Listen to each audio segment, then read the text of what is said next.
Black kids kicked out of car dealership, but what happens next shocks everyone. Michael Harrison watched with disdain as the two boys entered his luxury car dealership in Chicago's business district. It wasn't the first time unaccompanied. Children had come in just to admire the cars, but something about those identical twins deeply unsettled him. "Hey, you two," he called out loudly, drawing the attention of customers and salespeople. "We don't allow unaccompanied kids here. Get out now." The boys, Tyler and Ryan, just 12 years old, froze. They'd been so excited to see the new sports model up close that they hadn't even noticed the manager's glare. When their eyes met, their stomachs dropped. "But we just wanted to look at the cars, sir," said Tyler, the braver of the two, clutching a dealership brochure tightly in his hand. Michael strode toward the twins, his face twisted in irritation. "I don't care what you want. This is a place for people who can buy, not for kids to drool over the cars and scare off my customers." His voice was sharp as a razor, every word dripping with contempt. The other customers watched awkwardly. Some looked away, others pretended to examine the cars more closely. No one dared to intervene. "Let's go, Tyler," Ryan whispered, tugging his brother's sleeve. His eyes were already glistening with tears. "That's right, go back where you came from," Michael added, herding them toward the glass door. "And don't come back." The boys hurried out, heads down, feeling the weight of the adults' stares on their backs. It wasn't the first time they'd faced something like this, but it never hurt any less. As they walked dejectedly down the sidewalk toward the bus stop, Ryan noticed something lying near the dealership entrance. It was a brown leather wallet, clearly expensive. "Tyler, look," he called, bending to pick it up. Tyler stepped closer, curious. "Must belong to someone from the store," he said, eyeing the wallet in his brother's hand. Ryan opened it and found several IDs, credit cards, and a good amount of cash. Among the documents was an old photo of a young man beside a smiling black woman. The young man was unmistakably the dealership manager, years younger. On the back of the photo was a handwritten note. "Forgive me for everything. And I assume it's that man who kicked us out," Ryan murmured, surprised. Tyler inspected the wallet. "There's a lot of money here," he noted, flipping through the bills. The two exchanged a thoughtful look.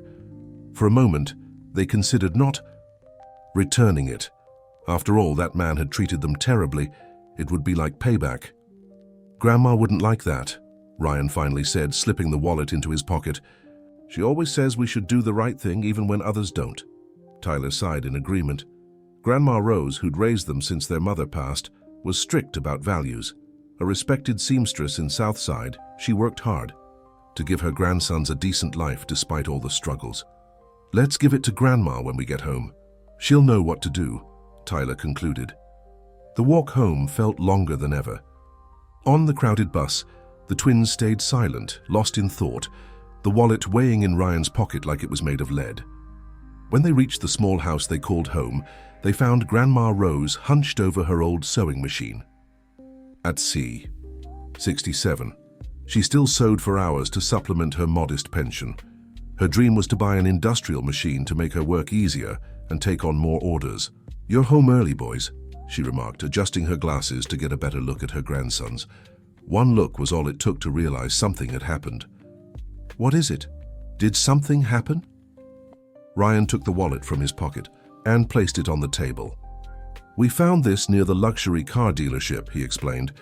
"We went to look at the cars, but the manager kicked us out," Tyler added, still tasting the bitterness of humiliation. Grandma Rose examined the wallet carefully. When she saw the photo, her eyes widened slightly, but she made no comment. Calmly, she checked the documents and found the owner's name, Michael Harrison. "You did the right thing by bringing it home," she finally said. "Tomorrow we'll return it to the owner." "But Grandma, he was really rude to us," Tyler protested. The woman closed the wallet and looked firmly at her grandsons. "It doesn't matter how he treated you. What matters is how we behave. And we are good people." Her voice was gentle but firm. "Tomorrow after school we'll all go together to return it." The boys knew there was no point arguing. When Grandma Rose made up her mind, that was it. But part of them also knew their grandmother was right. The next morning, the twins could barely focus in class. The thought of going back to that dealership and facing that man's stare again made them anxious. At the end of the school day, they found their grandmother waiting for them at the gate, dressed in her best floral dress, her silver hair tied in a flawless bun. "Let's get this over with," she said, after kissing each grandson on the forehead. "The sooner we settle this, the better." The trip to the business district was silent. As they stepped off the bus, Grandma Rose smoothed her dress and straightened her posture. "Remember, boys, heads held high always," she instructed as they walked toward the dealership. When they arrived, a security guard stopped them at the entrance. "Can I help you?" the man asked, positioning himself to block their way.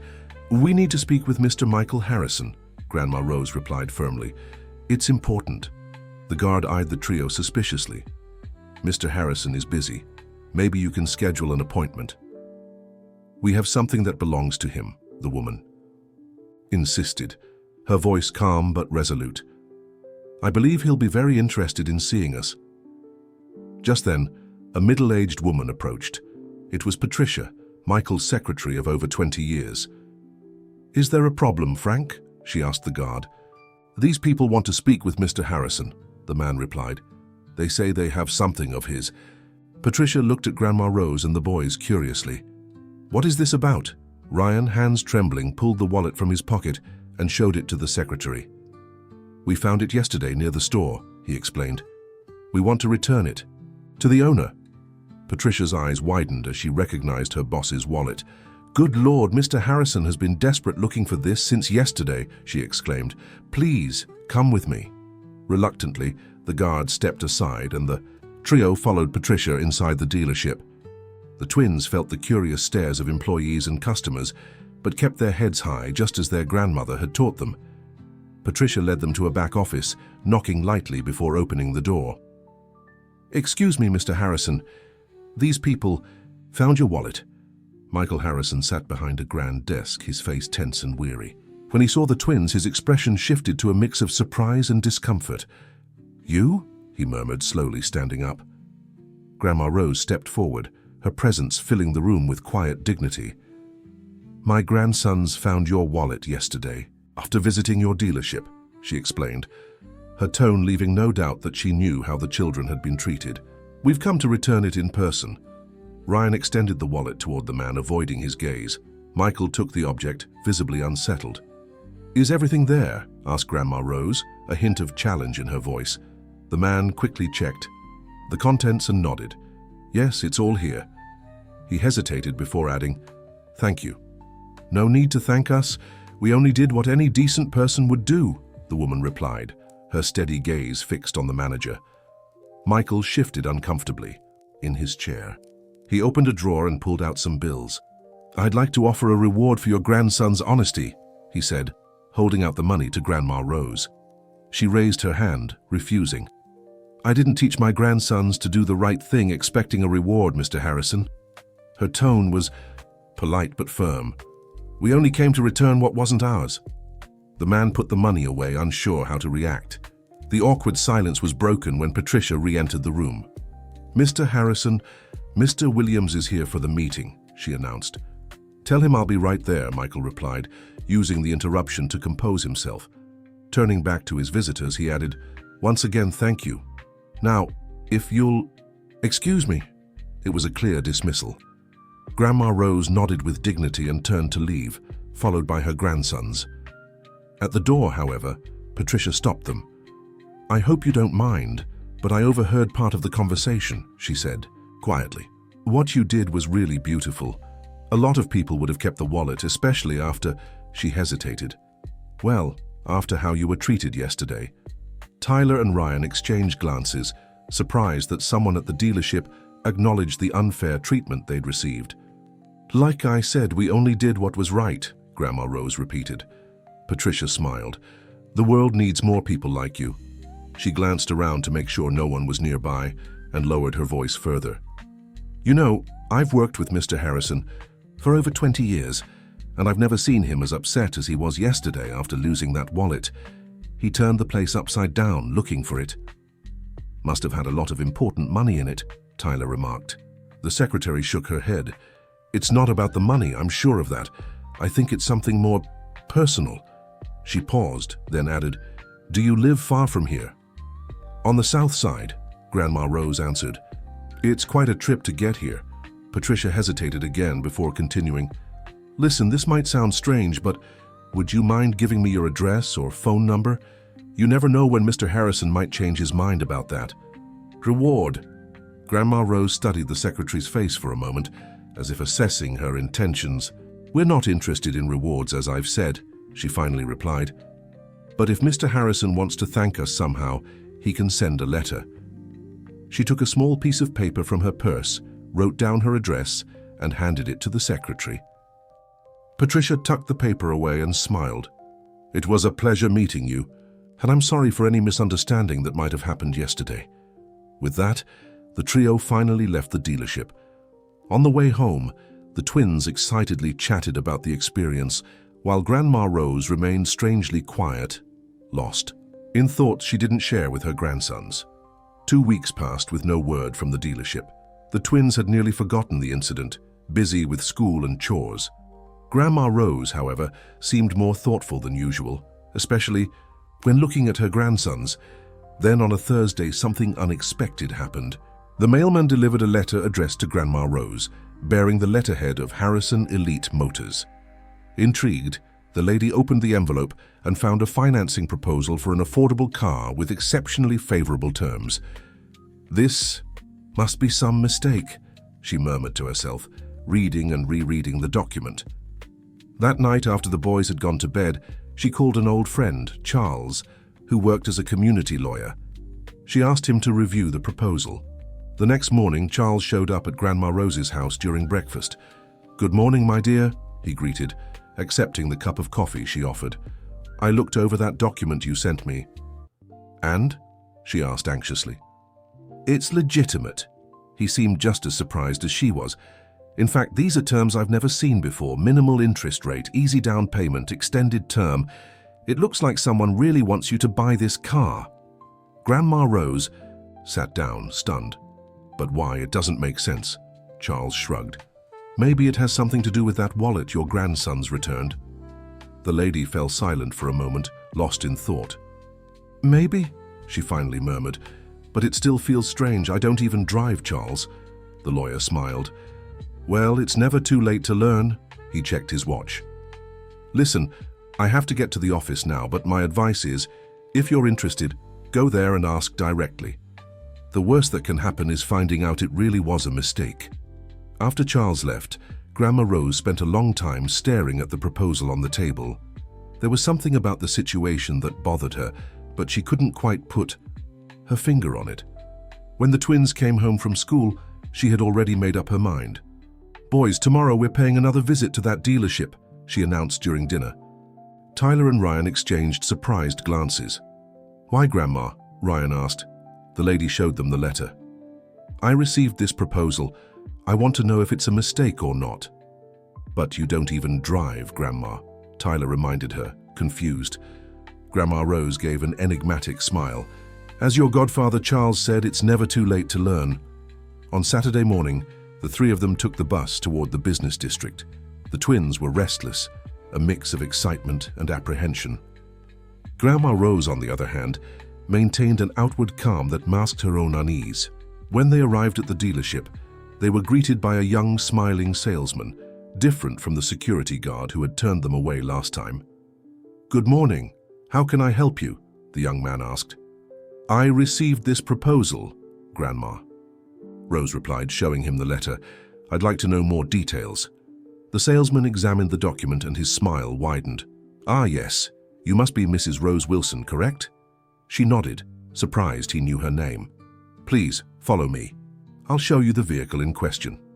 The trio followed the salesman through the showroom, passing the luxury cars that had so fascinated the twins before. At the back of the room was a smaller section with more affordable models. The salesman stopped beside a shiny white compact car, gleaming under the showroom lights. "This is the model mentioned in the proposal. Domestic make, fuel efficient, ideal for everyday city driving." Grandma Rose circled the car, inspecting it curiously. The twins, excited, bombarded the salesman with technical questions they'd learned from the car magazines they collected. It's a nice car, the lady admitted after her inspection. But I still don't understand why I received this offer. I don't even drive. The salesman seemed momentarily confused. Well, I don't have all the details. Maybe it's best to speak with management. Let me see if Mr. Harrison is available. As the salesman walked away, the twins continued exploring the car, imagining what it would be like to have a family vehicle of their own. Grandma Rose, however, was carefully watching the activity at the dealership. That's when she noticed, through the glass partition, Michael Harrison in his office, seemingly observing them from a distance. Dear listener, if you're enjoying the story, don't forget to like and especially subscribe to the channel. It really helps us who are just starting out. Now, continuing. The salesman returned minutes later with a slightly flustered expression. Unfortunately, Mr. Harrison is in an important meeting right now, he informed her, but he asked me to provide you with all the information you need about the offer. Grandma Rose nodded, not entirely convinced. Very well, then tell me why. Did I receive this special offer? The young man hesitated. Well, as far as I know, it's a dealership promotion for select customers. And how was I selected if I've never bought a car here? I wouldn't know, ma'am. The salesman looked increasingly uncomfortable. Maybe a referral? The conversation was interrupted when Ryan exclaimed loudly, "Grandma, look who's here." Everyone turned in the direction he was pointing. An elegant elderly woman had just entered the dealership, leaning on her companion's arm. "It's Mrs. Eleanor, Grandma," Ryan explained excitedly. "Teacher Jennifer's neighbor, remember?" Before Grandma Rose could answer, Ryan was already running toward the woman, closely followed by Tyler. The salesman moved to stop them, but their grandmother held him back with a gesture. "Let them go," she said, watching the interaction closely. The twins approached the elderly woman, who seemed momentarily confused before her face lit up in recognition. "Well, if it isn't Jennifer's little twins," she exclaimed with obvious delight. "My, how you've grown." Tyler and Ryan smiled, happy to be recognized. "Do you still live next to Teacher Jennifer?" Tyler asked. "Oh, yes, yes. Almost 30 years in the same apartment now." The woman glanced around. "And what brings you boys here? Did you come with your parents?" "We came with our grandma," Ryan said, pointing at Grandma Rose, who was now approaching. "Teacher Jennifer told us your son works with cars." The woman's expression softened. "Ah, yes. My Michael has always loved cars ever since he was little." She looked around proudly. "All of this is his dream come true." The twins exchanged surprised glances. "You're Mr. Harrison's mother?" Tyler asked, incredulous. Mrs. Eleanor nodded proudly. "Yes, I am. He invited me here today to—" She was interrupted by Michael's abrupt arrival, who seemed to have rushed from his office upon noticing the interaction. "Mum, I didn't know you'd already arrived," he said, kissing her forehead. His eyes darted nervously to the twins and Grandma Rose. "I see you've already met our clients." "Actually, I already knew these boys," Mrs. Eleanor replied with a smile. "They're the grandchildren of Jennifer's neighbor, that teacher who lived in the same building as us when you were a teenager, remember?"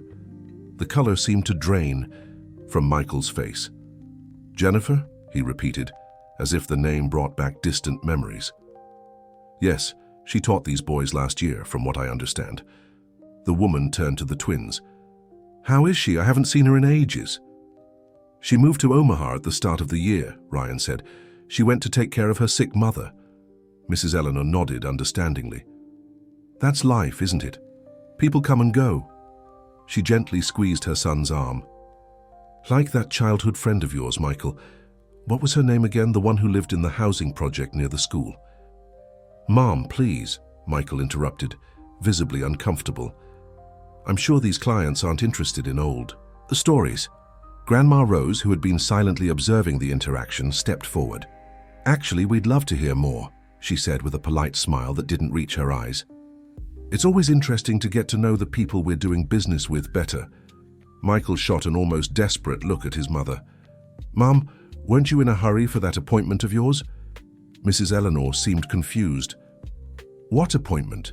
You said you wanted to show me a new car and then take me to lunch." The dealership's air conditioning didn't seem strong enough to cool the sweat forming on Michael's forehead. He was about to say something when Patricia hurried over. "Mr. Harrison, sorry to interrupt, but there's a situation in the parking lot. Did the lady," she indicated Grandma Rose, "leave something in the test drive car?" Everyone looked puzzled by the question. "We didn't take any test drive," Grandma Rose replied. Patricia seemed genuinely surprised. "Oh, I'm sorry. Must be another customer then." She gave Michael a meaningful look. "But since I found you, Grandma Rose, I'd like to invite you to our coffee lounge. We serve specialty coffee for clients while discussing proposals." Michael seemed to catch his secretary's hint. "Excellent idea, Patricia. Why don't you take Grandma Rose and—" He hesitated, as if unsure how to refer to the twins. "Tyler and Ryan," Grandma Rose supplied, with a slight challenging tone. "Yes, Tyler and Ryan," he repeated. "Take them to the lounge while I show my mother the new model that just arrived." Patricia nodded and gestured for the trio to follow. As they walked away, they could hear Mrs. Eleanor launching into an animated conversation about how her son had been fascinated by cars since childhood. The dealership's coffee lounge was an elegant space on the second floor overlooking the showroom. Patricia seated them at a private table and ordered coffee and hot chocolate for the boys. "Mr. Harrison would like to speak with you personally about the proposal," she explained after the attendants left. "He apologizes for the inconvenience with his mother." Grandma Rose took a sip of her coffee before responding. "I don't see any inconvenience. It was quite interesting meeting Mrs. Eleanor." Patricia smiled nervously.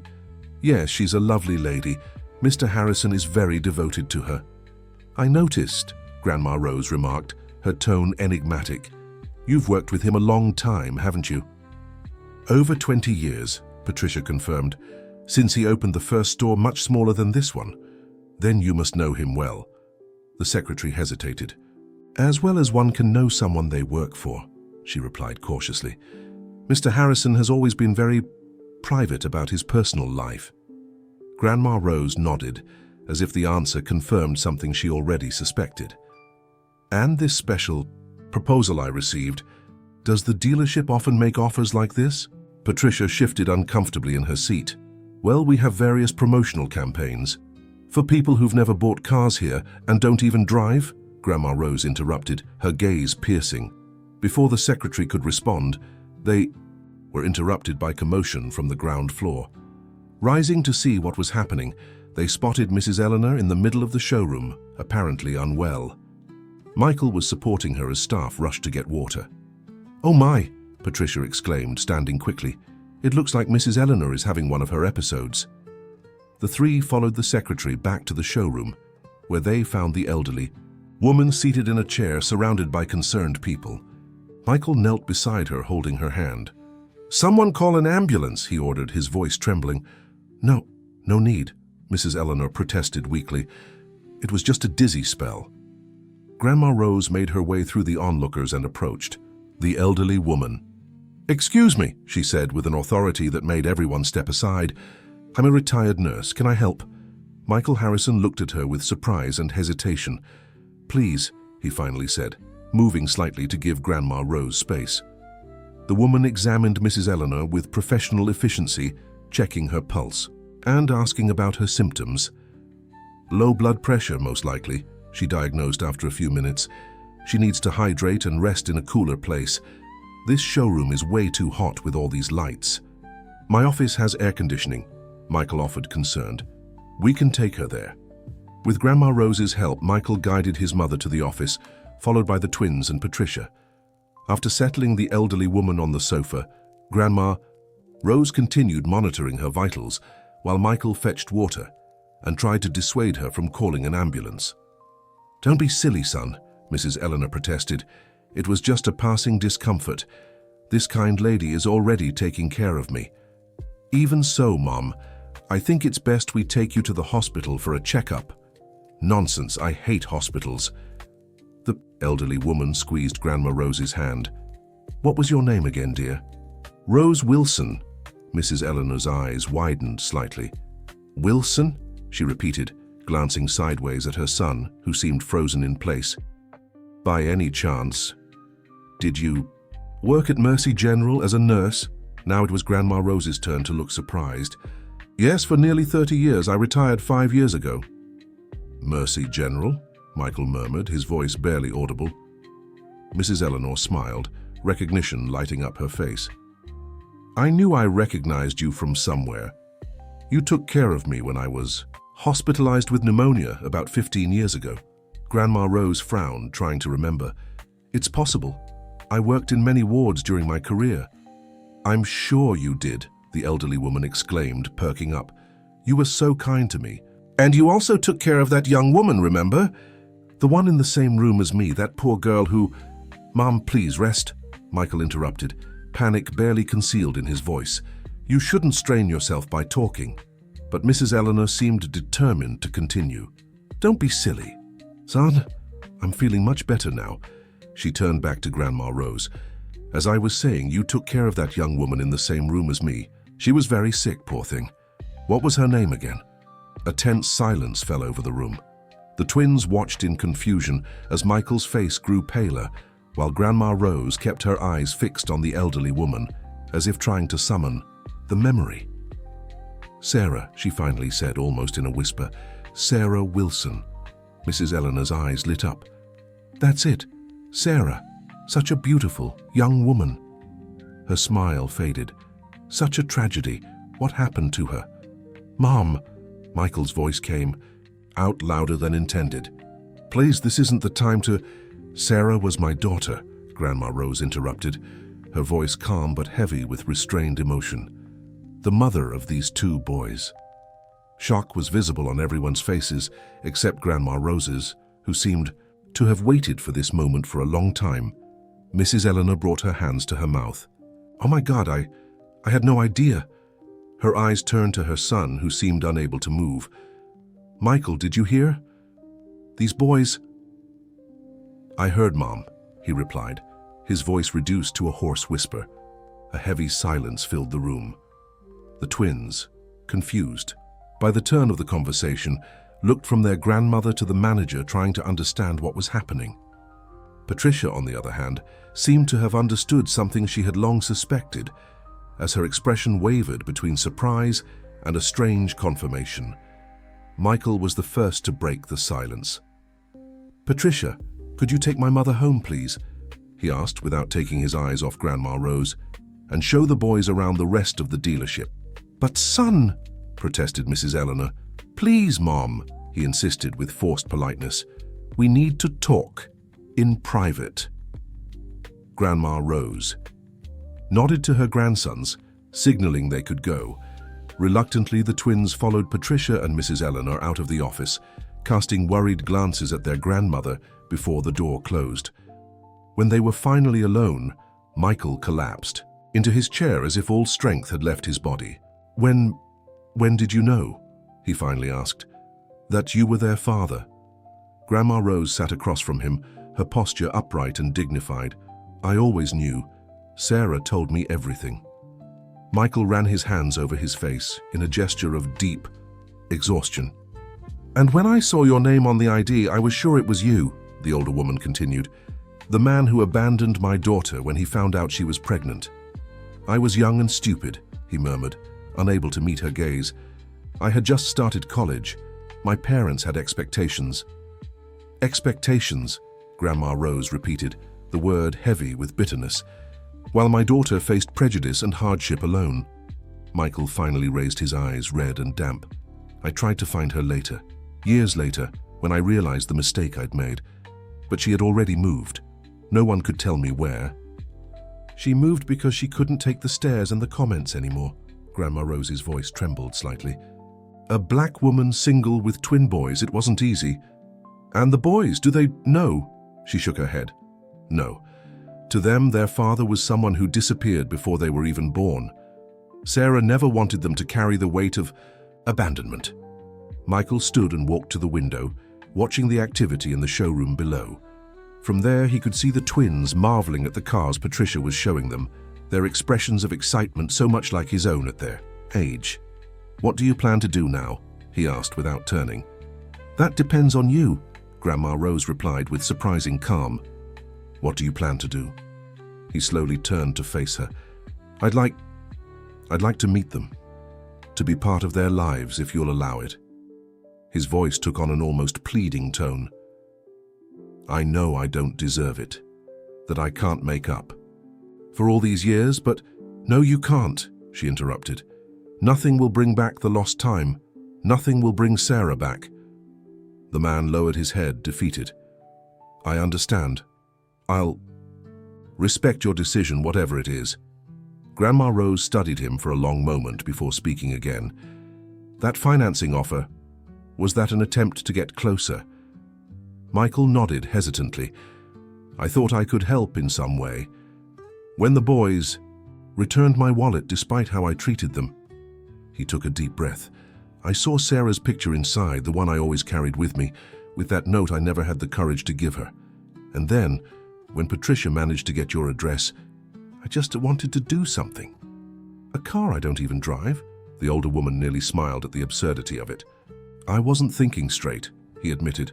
I just wanted an excuse to get closer, to maybe get to know them without revealing everything at once.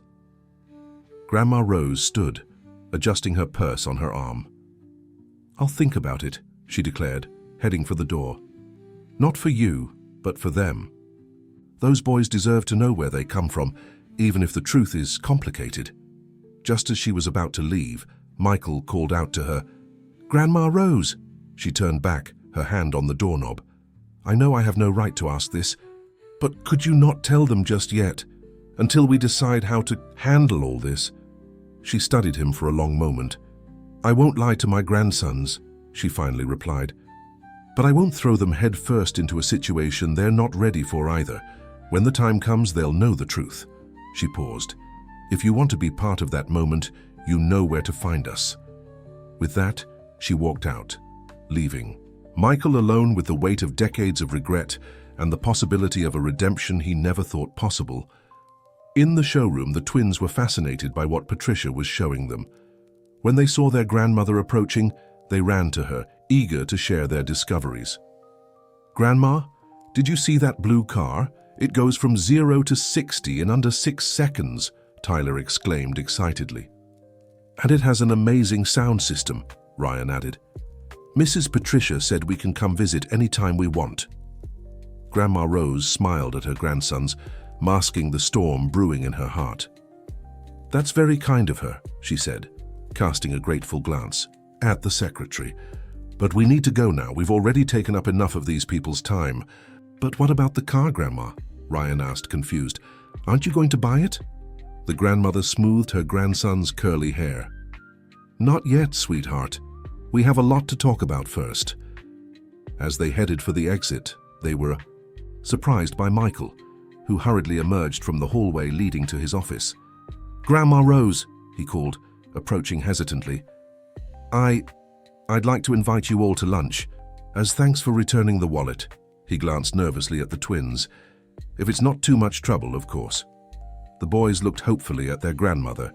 The idea of eating at a fancy restaurant with the owner of the dealership was too tempting to refuse. Grandma Rose studied the man for a few moments before answering, I'm sure the boys would love that. But unfortunately, I have an appointment at home. Some clients are coming to try on clothes I've been sewing. Disappointment was clear on the twins' faces, but before they could protest, Michael offered, I understand. Maybe another day, then? Or perhaps I could take them and bring them back safely if you'd allow it. Something in the pleading tone hidden in his voice made Grandma Rose hesitate. She looked at her grandsons, then at the man who was their father without their knowledge, and felt the weight of the decision she had to make. Not today, she finally said, but maybe next week, if the boys behave until then. Michael's face lit up with a cautious smile. I'll be waiting then. With a nod, Grandma Rose led her grandsons out of the dealership, her thoughts a mix of memories from the past and uncertainties about the future unfolding before her. On the way home, the twins couldn't stop talking about everything they'd seen at the dealership. Grandma Rose let them chatter, her mind occupied with the day's revelations and the difficult choice ahead. That night, after the boys had gone to bed, she pulled an old shoebox from the back of her closet, one she kept carefully stored away. Inside were photographs, letters, and mementos of her daughter. Among them was a picture of Sarah, pregnant, her belly round with the twins, her smile radiant despite the hardships she'd faced. "What should I do, my dear?" Grandma Rose murmured, tracing the photo with trembling fingers. "What would you do?" The silence of the small house offered no answers, only the echo of her own conflicted thoughts. In the days that followed, Grandma Rose watched her grandsons with new eyes, noticing for the first time traces of the father they had never known. The shape of Ryan's eyes, Tyler's smile, small details that had once gone unnoticed, now screamed the truth she had carried alone. Meanwhile, the boys began talking frequently about the dealership, and most of all about Mr. Harrison, as they now respectfully called the man who had once turned them away. The shift in their perception was remarkable, from villain to admired figure in just a matter of days. "Grandma, do you really think Mr. Harrison will take us out to lunch?" Tyler asked during dinner 4 days after their visit. "If he said he would, I believe he'll keep his word," his grandmother replied cautiously. "Can we visit the dealership again before then?" Ryan insisted. "Mrs. Patricia said we could come whenever we wanted." Grandma Rose set down her silverware and looked at her grandsons seriously. "Boys, I need to ask you something." Her voice took on a weight that immediately caught the twins' attention. "What do you think of this man? This Mr. Harrison?" The brothers exchanged glances, surprised by the question. "He seems cool," Tyler answered with a shrug. "Now, at least. At first, he was really rude to us. But then he was kind," Ryan added. "And his mum is fun?" Grandma Rose nodded thoughtfully. "What if," she began, carefully choosing her words, "what if I told you he knew your mother? A long time ago." The twins' eyes widened with immediate interest. Any mention of the mother they barely remembered always sparked their curiosity. "He knew our mum?" Tyler leaned forward over the table. "How? From where?" "They were friends when they were young," their grandmother replied vaguely. "Before you were born." "Why didn't he ever mention it?" Ryan asked, always the more skeptical of the two. Grandma Rose sighed. "Sometimes people have a hard time talking about the past, especially when that past involves difficult choices." The boys fell silent, processing the information. It was Tyler who finally asked the question hanging in the air. "Grandma, is there something else you're not telling us?" His piercing gaze, so much like Sarah's, made the old woman's heart tighten. They deserved the truth, but it had to be at the right time, in the right way. "There's a lot about your mother's life that you still don't know," she finally answered. "Things I'll tell you when the time is right. But for now, I just want you to think about how you'd feel getting to know Mr. Harrison better." Though not entirely satisfied with the answer, the twins agreed, and the subject was temporarily dropped. But Grandma Rose knew their curiosity had been stirred, and it wouldn't be long before they asked again. The next morning, unexpectedly, the doorbell rang. It was Saturday, and the family was still having breakfast when Grandma Rose went to answer. To her surprise, she found Patricia standing on the doorstep, looking out of place in the modest surroundings of the neighborhood. "Good morning, Grandma Rose," the secretary greeted nervously. "I'm sorry to show up like this, unannounced." "Good morning," the older woman replied, not hiding her surprise. "Is something wrong?" Patricia fidgeted with her purse strap, uncomfortable. "Can we talk for a moment? In private?" Grandma Rose glanced over her shoulder where the twins were, watching curiously from the kitchen table. "Boys, finish your breakfast and then clean your rooms, please," she instructed, before inviting the visitor inside. She led Patricia to the small living room, offering her coffee, which was politely declined. "So, what brings Mr. Harrison's a secretary to my house on a Saturday morning?" she asked, cutting straight to the point. Patricia took a deep breath before answering. "I came because I'm worried about Michael. I mean Mr. Harrison." Grandma Rose raised her eyebrows, surprised by the informality. "You two seem close," she remarked. "We've worked together for over 20 years, the secretary explained. "I know him better than most people." She paused before continuing, "including knowing about Sarah." The mention of her daughter's name by this stranger made Grandma Rose straighten defensively. "What do you know about my daughter?" "I know she and Michael had a relationship when they were young." I know he left her when he found out about the pregnancy. Patricia spoke carefully, weighing each word. And now I know those boys are his sons. A tense silence fell between the two women. Why are you telling me this? Grandma Rose finally asked. Because I've never seen Michael like he's been these past few days. The secretary leaned slightly forward. Ever since he found out who the boys are, he's been different, troubled, remorseful. He doesn't sleep, barely eats. He spends hours staring at that old photo, the one from his wallet. Grandma Rose remained impassive, though something inside her stirred at the information. And what do you expect me to do about it? Nothing you don't want to do, Patricia replied honestly. I just thought you should know that despite all his mistakes, Michael never forgot your daughter. For years, he tried to find her to apologize, to make things right. When he finally discovered she had... The secretary hesitated, searching for the right word. That she was no longer with us, something inside him broke.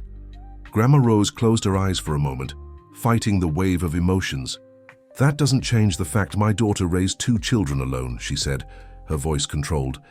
It doesn't change the prejudice she faced, the hardships, the humiliation. No, it doesn't, Patricia agreed. Nothing can change the past. But maybe something can be done for the future. At that moment, a noise from the kitchen caught their attention. Turning, Grandma Rose saw the twins standing in the doorway, their eyes wide with shock. Boys, didn't I tell you to clean your rooms?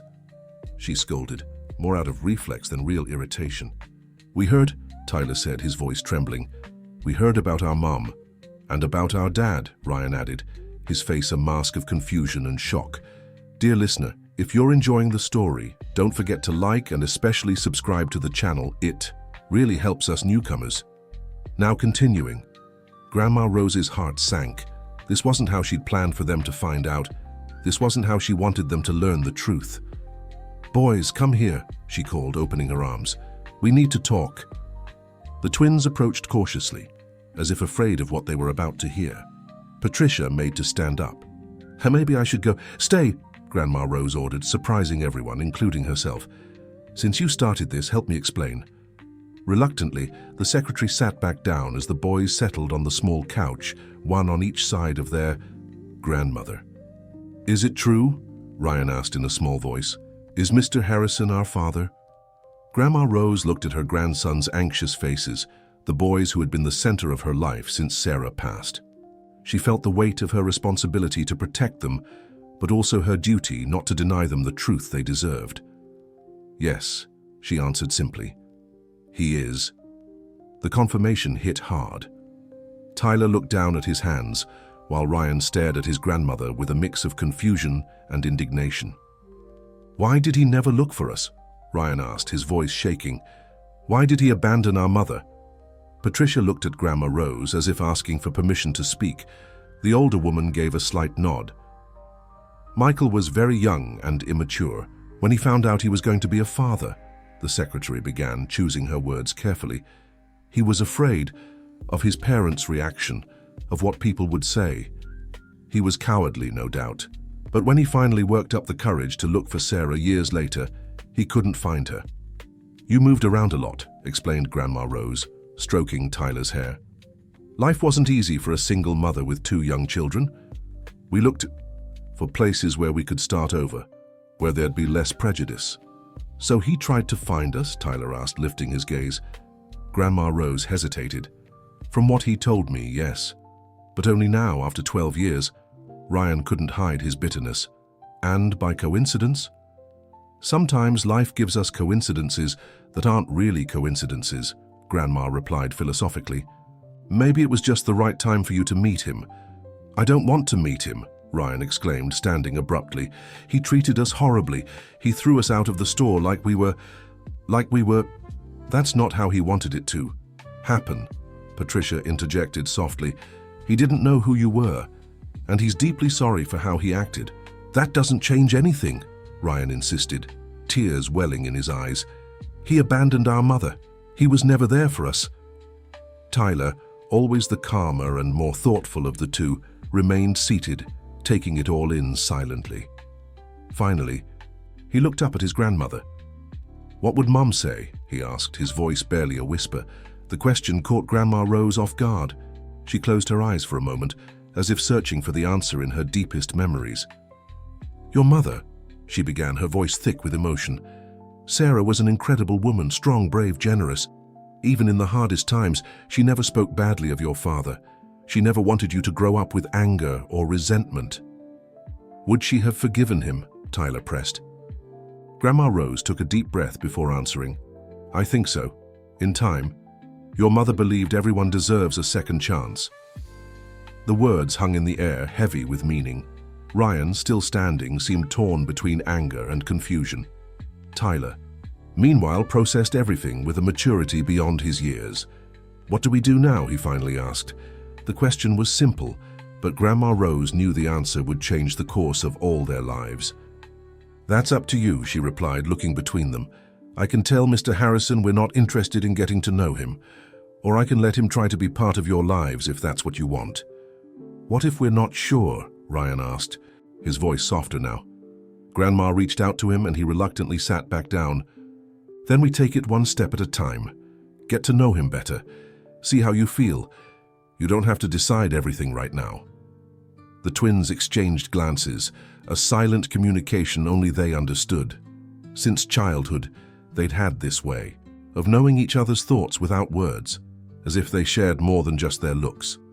"I think we can at least hear him out," Tyler said finally. "Can we?" Ryan still seemed reluctant but gave a small nod. "But I don't want him thinking everything's okay," he warned, "because it's not." Grandma Rose hugged both grandsons, feeling a mix of pride and apprehension. She knew the road ahead would be hard, full of conflicting emotions and painful conversations. But she also knew that no matter the outcome, her boys deserved the chance to know their roots and make their own choices. Patricia watched the scene with tears in her eyes, moved by the strength of this small family. When Grandma Rose finally turned to her, the secretary understood the silent message. "I'll tell him you're willing to talk," she said, standing up. "He'll be very grateful for the opportunity. Tell him to come here tomorrow afternoon," instructed Grandma Rose, "for lunch. But warn him, this isn't an automatic reconciliation. It's just a conversation." Patricia nodded, understanding the seriousness of the situation. "He'll understand, and he'll come prepared to answer all your questions." After the secretary left, the three of them sat in silence for a while, each lost in their own thoughts. It was Ryan who finally broke the quiet. "Grandma, how do you feel about all this?" The question caught Grandma Rose off guard. Amid all her concern for her grandson's feelings, she hadn't stopped to examine her own. She hesitated, searching for the right words. "I spent so many years angry at that man, for what he did to Sarah, for the suffering he caused. It wasn't easy watching her raise you two alone, facing so many hardships." "But," Tyler prompted, sensing the hesitation in his grandmother's voice. "But I also saw how much she loved you," Grandma Rose continued, her eyes glistening. "How happy she was, despite everything, to have you in her life. And I know deep down she always hoped that one day your father would realize what he'd lost." She paused. "I don't know if I can ever fully forgive him, but I know your mother would have wanted you to have the chance to meet him." The boys absorbed her words in silence. Finally, Ryan asked in a small voice, "Do you think he'll like us? Really?" Grandma Rose's heart ached at her grandson's vulnerability, reminding her that despite the maturity they often showed, they were still just children longing for acceptance and love. "My dear," she answered, hugging him, "who wouldn't? You two are the most precious things in this world." The rest of the day passed in a mix of anxiety and anticipation. The twins alternated between bursts of excitement, asking endless questions about the father they'd never known, and moments of quiet contemplation.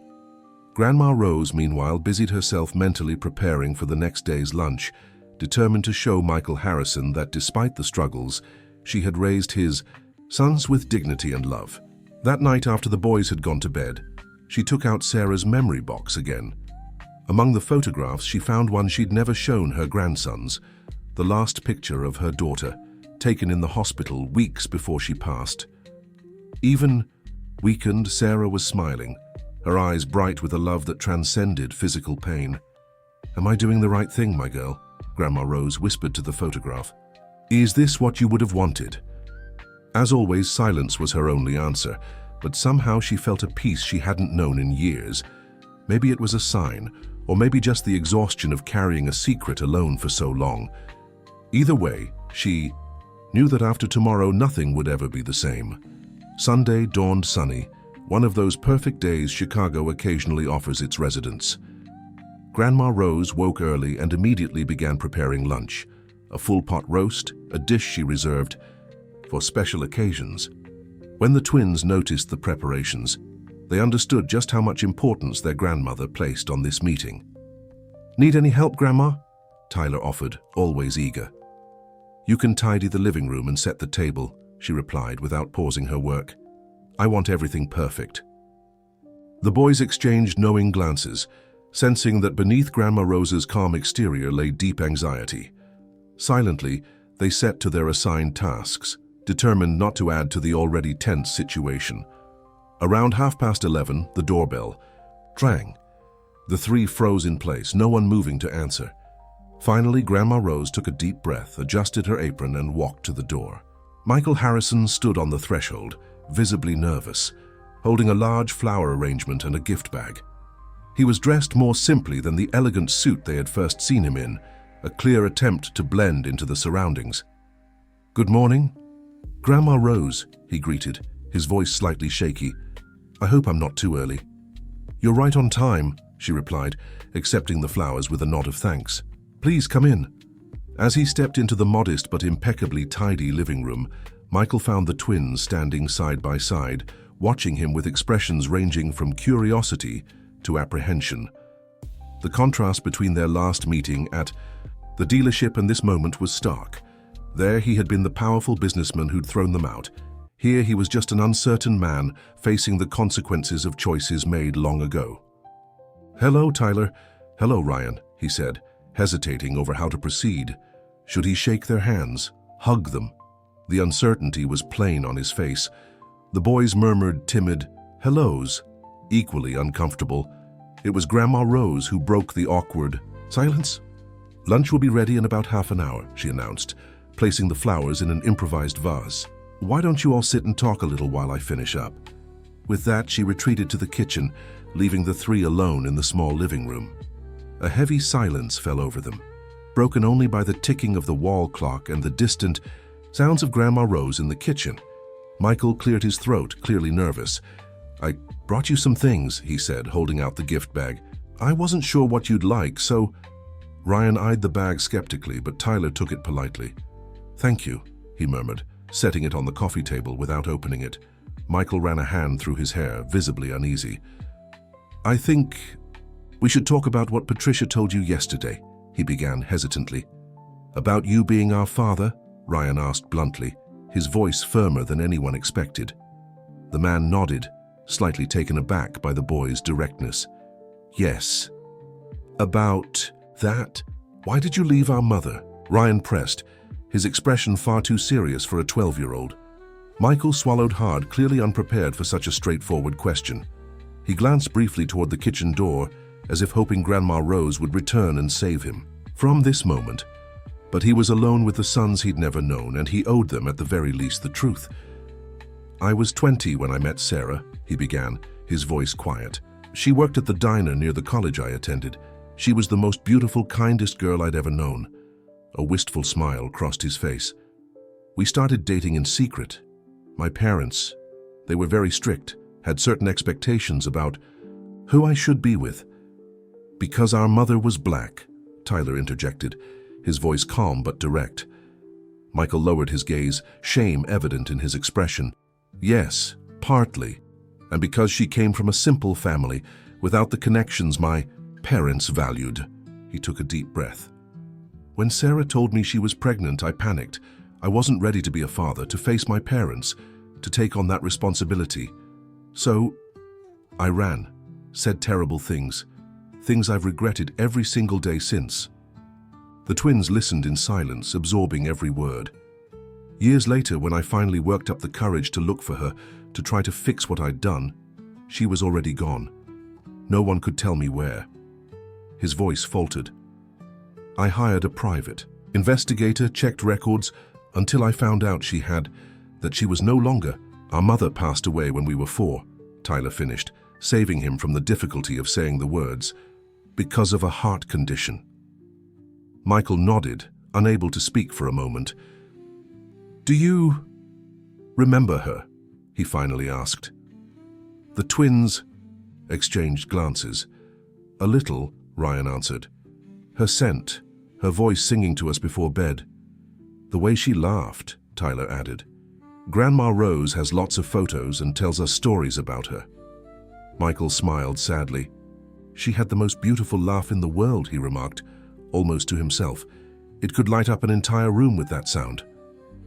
For a moment, the three shared a silence that, for the first time, wasn't awkward but contemplative, united by the memory of someone they had loved, each in their own way. Why did you keep her photo? Ryan asked abruptly. In your wallet, after all this time? The question caught Michael off guard. Because I never forgot her, he answered simply.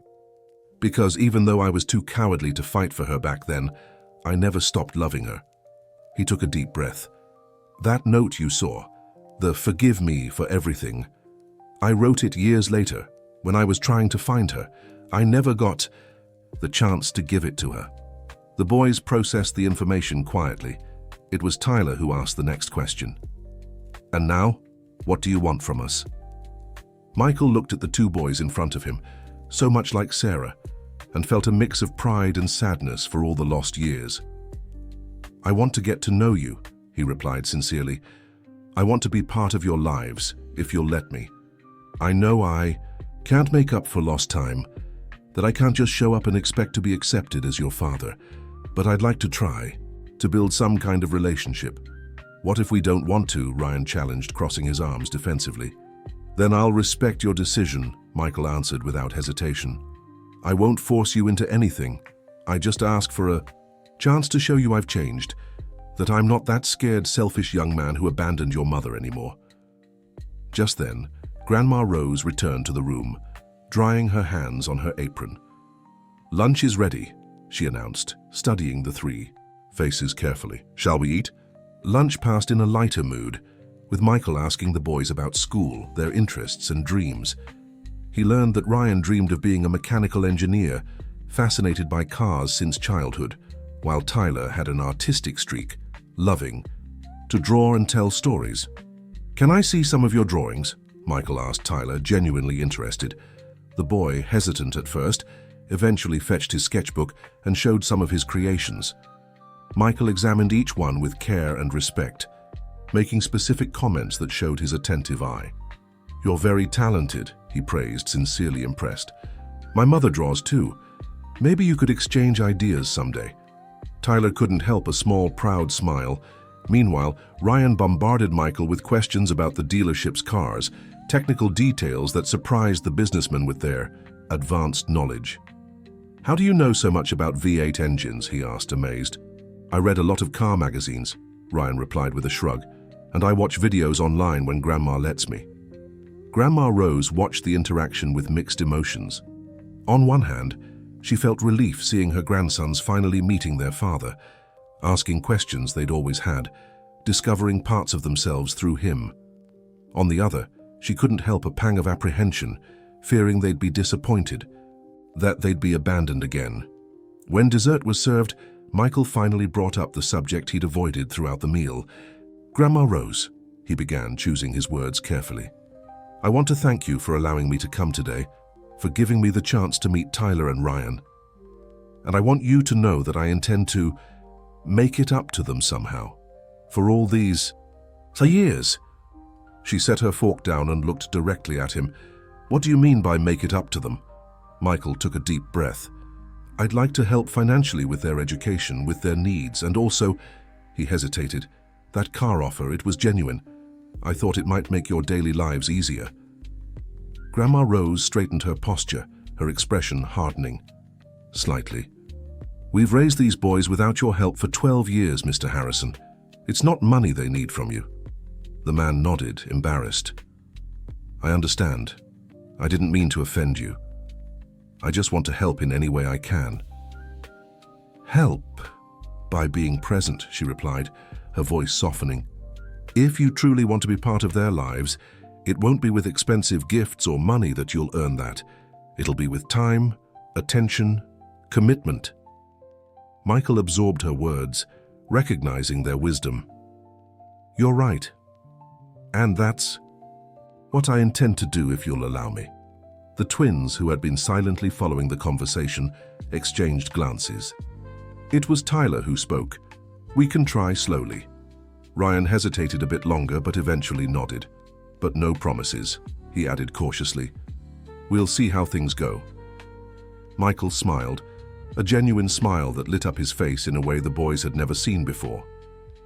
"That's more than I deserve," he said, moved. "Thank you." By late afternoon, as Michael was about to leave, the gifts he'd brought were finally opened. For Tyler, a professional drawing set with quality pencils, charcoal, and watercolors. For Ryan, a detailed scale model of a classic car. Both received the gifts with genuine appreciation, though they still maintained some reserve. "Can I come visit you again?" Michael asked at the door. "Maybe next weekend?" Grandma Rose looked at her grandsons, leaving the decision to them. "You can," Tyler replied after exchanging a glance with his brother. "Next Sunday?" Michael nodded, visibly touched by the invitation. "I'll be here, without fail." Dear listener, if you're enjoying the story, don't forget to like and especially subscribe to the channel. It really helps us who are just starting out. Now continuing. In the weeks that followed, a routine began to take shape. Michael visited the twins every Sunday, gradually bringing them back into his life. At first, the meetings were cautious, marked by small talk and awkward silences. But slowly the barriers began to break down. A month after their first meeting, Michael proposed something different. "I'd like to invite you to see my house next Sunday," he said, during what had now become their traditional lunch. "My mother feels eager to see you again, and," he hesitated, "I'd like to show you some things about the past." The twins looked to their grandmother for guidance. "If you want to go, I don't see a problem," Grandma Rose replied cautiously. "I can come with you if you prefer." To everyone's surprise, it was Ryan who had been the most resistant, until then who answered, "I think we can go alone this time, Grandma." He looked at Michael. "If you bring us back before dark." "Of course," Michael agreed quickly, barely hiding his joy at this small show of trust. "I'll pick you up at 10 and have you back by 6. The following Sunday, as agreed, Michael arrived right on time to pick up the boys.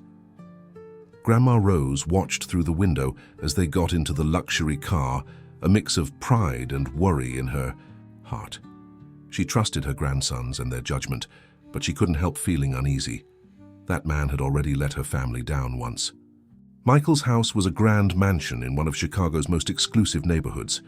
The twins, though they tried to hide it, were awed by the place's grandeur. Manicured gardens, a sparkling pool, spacious rooms decorated with elegance. Mrs. Eleanor greeted them at the entrance, her face lighting up when she saw them. "My dears," she exclaimed, hugging them as if they were frequent visitors. "What a joy to have you here. Come, come, I've prepared a special snack for you." The elderly woman led them to a sunny porch where a table was set with cakes, sandwiches, and juices. Her energy and warmth were contagious, and even Ryan, usually reserved, soon found himself answering her questions and laughing at her stories. "You look so much like your mother," she remarked at one point, her eyes misty. Especially the eyes. Sarah had that same intelligent gaze, that same curiosity. The boys exchanged surprised glances. "You knew our mother?" Tyler asked. Mrs. Eleanor briefly glanced at Michael, as if asking for permission before answering, only once when she and Michael started dating. Her smile turned wistful. "She came here for dinner. She was very brave, facing me and my late husband, who weren't..." She hesitated. "Who weren't as open-minded as we should have been." Michael looked down, visibly uncomfortable with the memory. "It was a difficult night," he admitted finally. "My father made it clear he didn't approve of the relationship. And his voice faltered. "I didn't stand up for her the way I should have. I didn't fight for her. The twins absorbed the information in silence. For the first time, they began to understand the complexity of the situation, the factors that had led to the painful choices that shaped their lives. "I'm sorry for that," Mrs. Eleanor continued, her words directed at both the boys and her. "Son, we were products of a different time with prejudices that shame me now." She held Tyler and Ryan's hands. "But I want you to know I'm happy to have you in our lives now. Better late than never, right?" After the snack, Michael took the boys to his office, a spacious room with floor-to-ceiling bookshelves and a wide, dark wood desk. There he opened a drawer and took out an old box, placing it on the table. "I'd like to show you something," he said with a solemnity that immediately caught the twins' attention. "These are things I've kept all these years." Opening the box, he revealed a small treasure trove of memories, photographs of Sarah, some of which the boys had never seen before, movie tickets from their dates, handwritten notes, naive and sincere declarations of love, even a music CD with a custom cover made by Sarah herself. "She loved music," Michael remarked, his gaze lost in memories. "She said every song told a story, and that our story deserved a special soundtrack." The twins examined each item with reverence, discovering sides of their mother they'd never known. The young woman in love, the amateur artist, the dreamer who believed in love against all odds. "Why did you keep all this?" Ryan asked, genuinely puzzled. "After leaving her?" Michael took a moment to answer, as if searching for the right words. "Because even though I was too weak to stand up to the world for her, I never stopped loving her," he finally replied. "These things were my connection to what could have been, to the happiness I threw away." The honesty of the response touched the twins more deeply than any elaborate justification could have. It wasn't an excuse, nor an attempt at easy redemption. It was simply the truth of a man who had lived with regret for 12 years. "Do you know why I kicked you out of the dealership that day?" Michael asked, surprising the boys with the abrupt change of subject. Both shook their heads.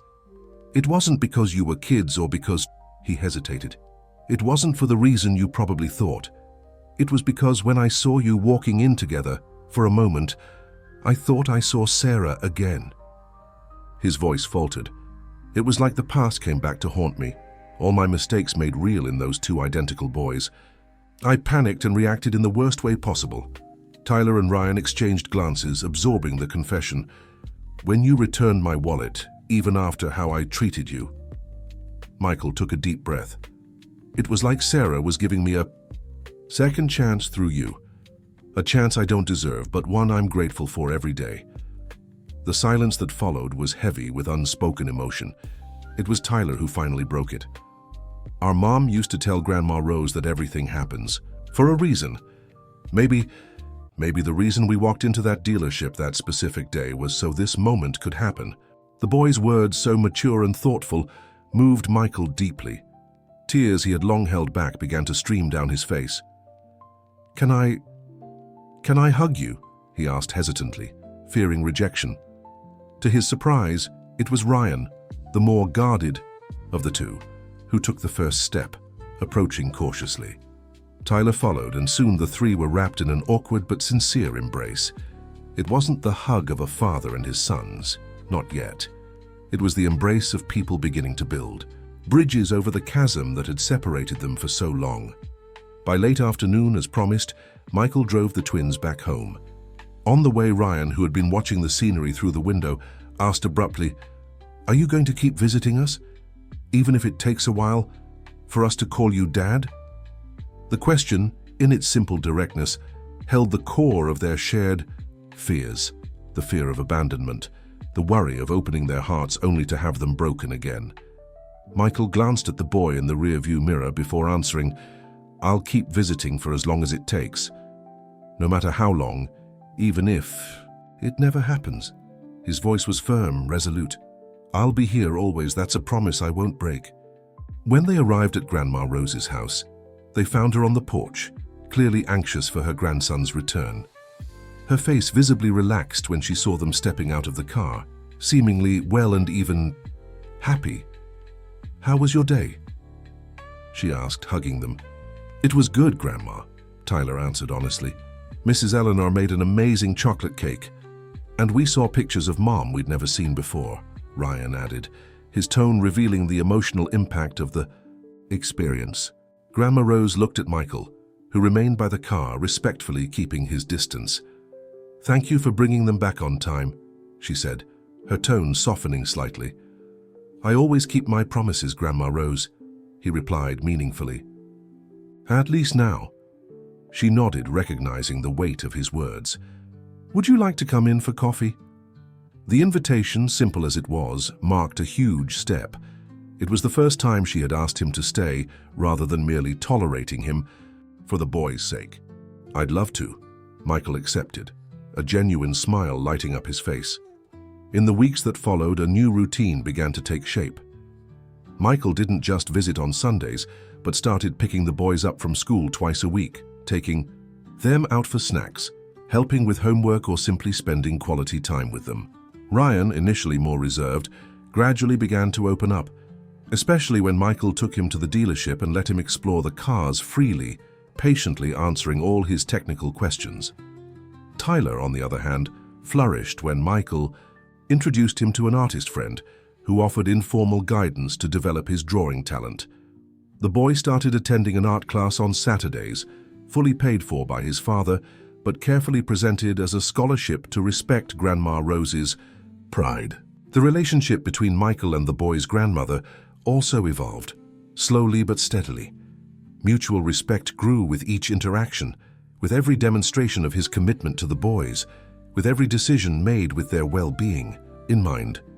It was during one of these encounters, about 3 months after the initial revelation, that Michael finally brought up a subject he'd been putting off. "Grandma Rose," he began as they watched the twins playing in the small backyard, "I know you've been working hard to give Tyler and Ryan the best, and I also know your sewing machine is quite worn out." She straightened her posture, immediately on guard. "We're managing just fine, Mr. Harrison." "I don't doubt that," he quickly replied. "But I'd like to help, not as charity, but as, my duty as their father." Grandma Rose fell silent for a moment, watching her grandsons. "What exactly are you proposing?" "I want to buy you an industrial sewing machine," Michael answered directly, "and I'd also like to contribute monthly to the boys' expenses. Education, healthcare, clothes, whatever they need." She took a deep breath, clearly torn. On one hand, her pride resisted the idea of accepting money from the man who had abandoned her daughter. On the other, she was realistic enough to recognize that such help could provide opportunities her grandsons would never have otherwise. "The sewing machine would be useful," she finally admitted. "As for the monthly payments, I need to think about it some more." Michael nodded, respecting her decision. "Take all the time you need. My offer stands." A week later, the new sewing machine arrived. It was a professional, top-of-the-line model, exactly what Grandma Rose had always dreamed of having to expand her small business. The twins were just as excited as she was, already imagining the possibilities. The equipment would bring... "Now you can take on that big order from Mrs. Jenkins's shop," Tyler exclaimed, as his grandmother marveled at every detail of the machine. "And you won't have back pain after sewing for hours anymore," Ryan added, pointing out the ergonomic features. Grandma Rose smiled, her heart torn between gratitude for the generosity and lingering suspicion of ulterior motives. But when she saw the simple card that came with the gift, bearing only the words, "Thank you for taking such good care of them," something inside her began to soften. That night, after the boys had gone to bed, she called Michael. "Thank you for the machine," she said, her voice softer than he'd ever heard it. "It's exactly what I needed." "I'm glad you like it," he replied, genuinely relieved. "About the other part of my proposal, I accept," she interrupted before she could change her mind. "But on one condition, the money must go into a savings account in the boys' names, for their college. Day-to-day expenses we'll keep covering as we always have." Michael smiled on the other end of the line, admiring once again the dignity of that woman. "As you wish, Grandma Rose. I'll take care of everything tomorrow." Life went on with the bond between the three of them growing stronger each week. The twins, who had once referred to Michael formally as Sir or Mr. Harrison, gradually began calling him by his first name. It still wasn't Dad, but it was a significant step. At school, the boys began to shine even brighter. Tyler, encouraged by his art class, developed a project on cultural diversity that earned recognition from the administration. Ryan, fueled by his growing interest in engineering, won a science fair with an electric motor prototype. For Michael, each of his son's achievements was a source of immeasurable pride, and also a painful reminder of all he had lost in the years before. How many firsts had he missed? First steps, first words, first day of school.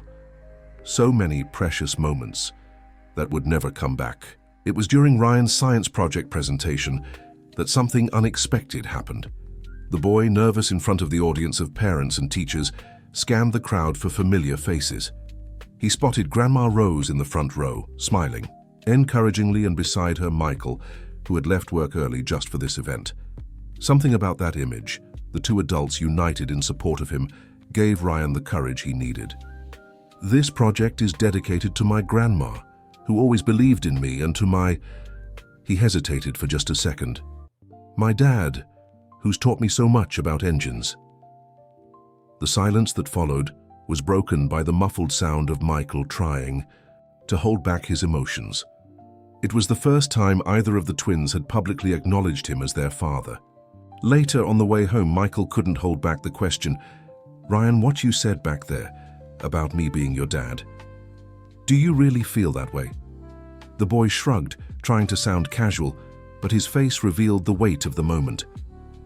"Well, you are, aren't you? Biologically speaking." "Yes, but..." Michael searched for the right words. "It's more than biology. It's about feeling, too." Ryan was quiet for a moment before answering. "I think I'm starting to feel that, too."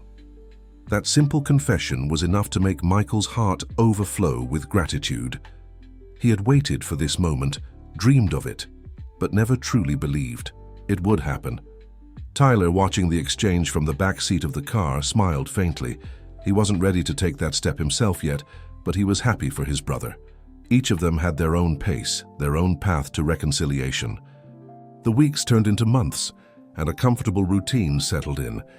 Michael became a constant presence in the twins' lives, attending school events, helping with homework, taking them on fun and educational outings.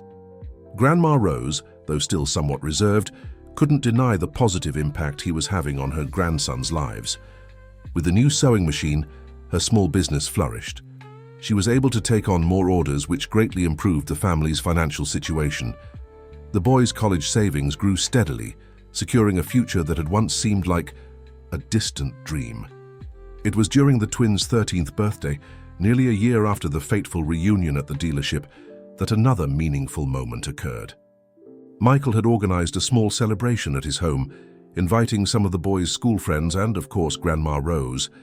During the party, Mrs. Eleanor pulled the older woman aside into a quiet corner of the garden.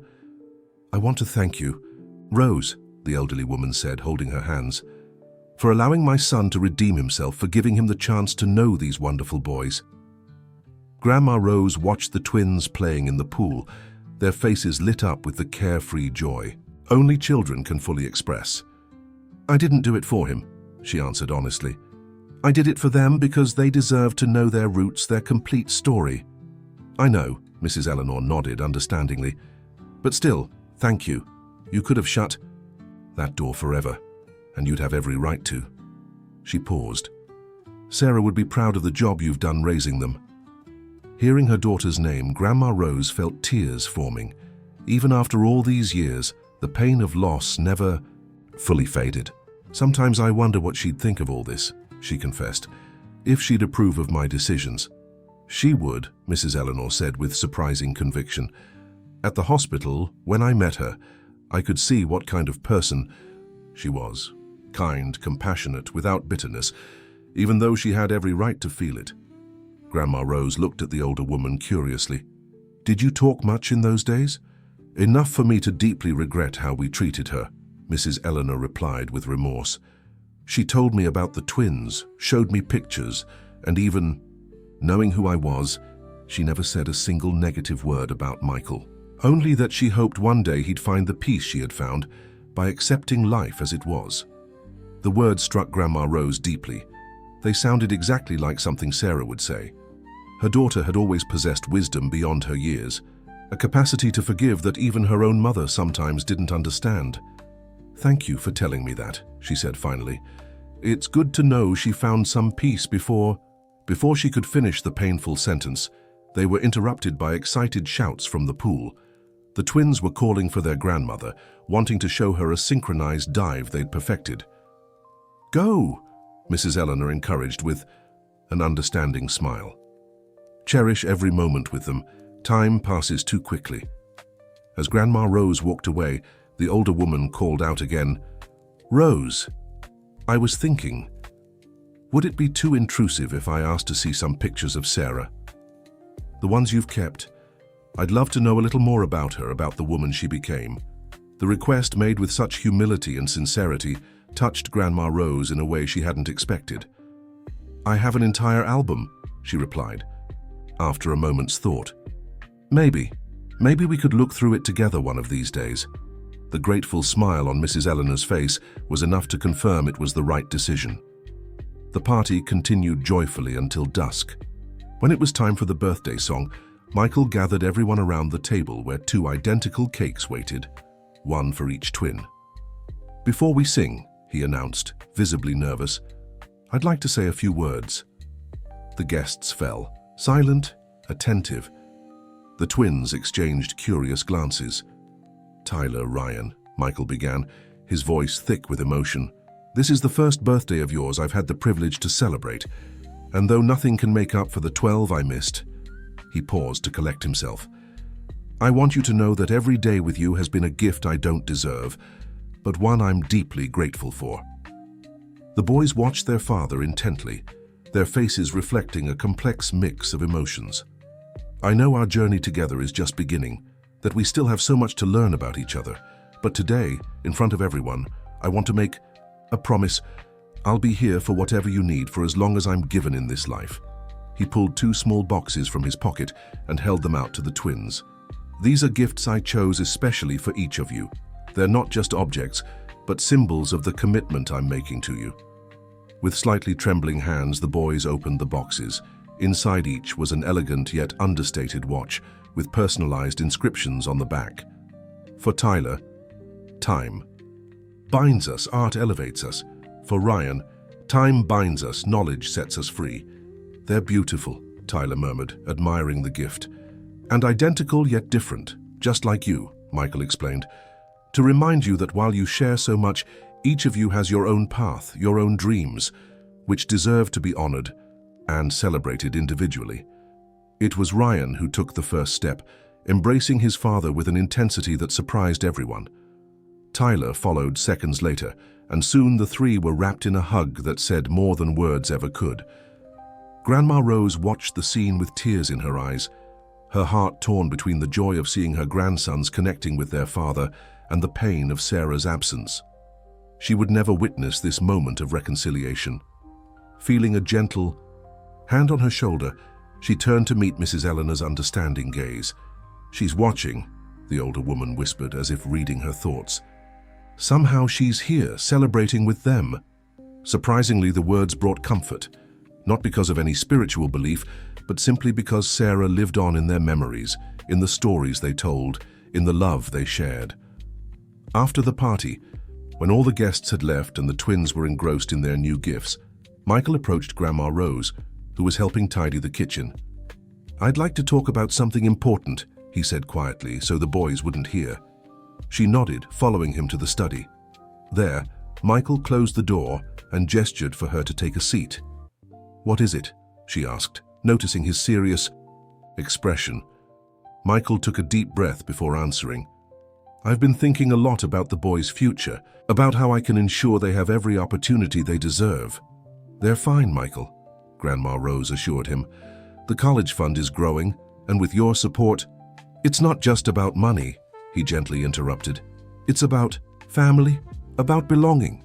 He hesitated before continuing. "I'd like to make my paternity official, legally." Grandma Rose stiffened, immediately defensive.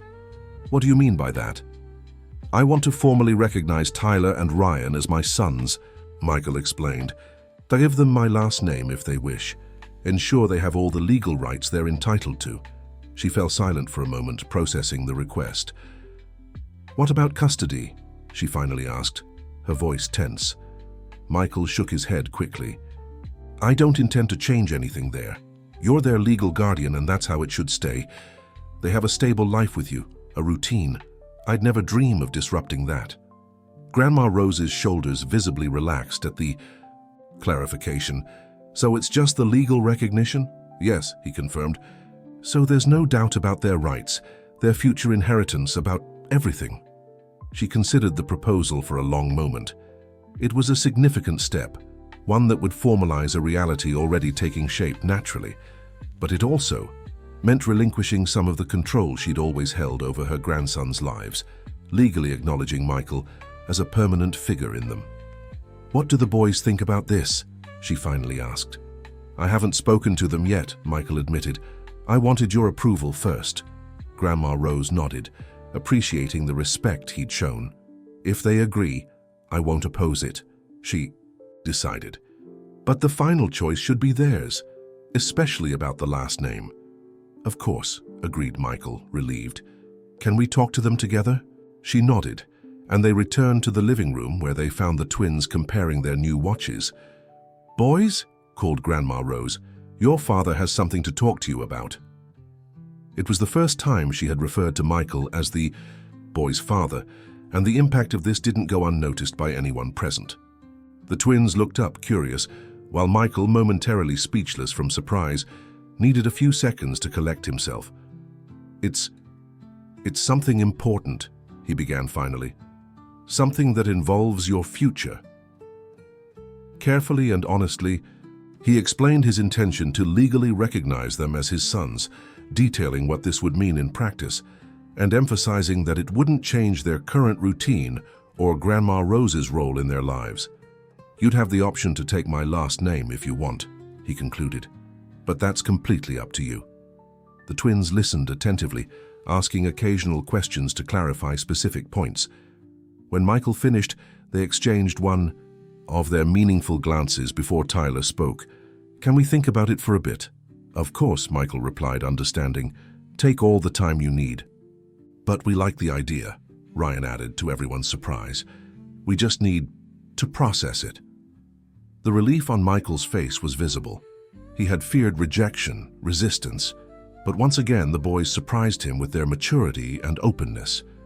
Of course, no rush, he assured them, smiling. It's an important decision. That night on the way back home, the twins remained unusually quiet, each lost in their own thoughts. Grandma Rose respected the silence, knowing they needed space to process everything that had happened on such a significant day. It wasn't until they got home and were getting ready for bed that Ryan finally put his thoughts into words. Grandma, how do you really feel about this? About Michael wanting to officially recognize us? Grandma Rose sat on the edge of her grandson's bed, carefully considering her answer. I think it's the right thing to do, she said finally. He's your father, biologically and now emotionally too. It's only fair that it's recognized legally. You're not scared? Tyler asked from the other bed. That he might try to take us away from you? The question revealed a fear Grandma Rose herself had initially felt, but one that had gradually faded as she came to understand Michael's intentions better. No, she answered honestly. I believe he deeply respects the bond we share. And more importantly, he wants what's best for you. That includes keeping the stability and home you know. The boys seemed relieved by her answer. As for the last name, she continued, addressing the question she knew was on their minds, I want you to know I won't be hurt if you decide to take the Harrison name. It doesn't take away from who you are as Wilsons. Ryan sat up in bed, his face serious. I was thinking, what if we used both, Wilson Harrison, to honor both sides of our family? Grandma Rose smiled, touched by her grandson's thoughtfulness. I think that would be a perfect solution, and your mother would be very proud of that decision. Tyler, always the more introspective one, asked softly, do you think she would have forgiven him? Completely? Grandma Rose closed her eyes for a moment, picturing her daughter, her gentle smile, her endless ability to see the best in people. Yes, she answered with conviction, Sarah believed holding on to bitterness only poisons the one who carries it. She would have been happy to see you building this relationship with your father. Her words lingered in the quiet room, bringing a comfort they all needed. Grandma Rose kissed each grandson on the forehead before turning off the light. Get some rest. Tomorrow's a new day. The following days passed in a blur of ordinary routines, school, work, household chores, but with an undercurrent of anticipation. The twins had decided to accept the legal recognition and adoption of the compound surname, and Michael was handling all the bureaucratic steps of the process. It was during this apparent normalcy that an unexpected event shook the delicate harmony they had built. Michael was driving the boys home after an afternoon at the dealership, where Ryan had spent hours fascinated watching the mechanics work, when his phone rang. It was Patricia, his secretary, in a panic. "Michael, your mother fainted," she said, her voice trembling. "The ambulance is already on its way to your house."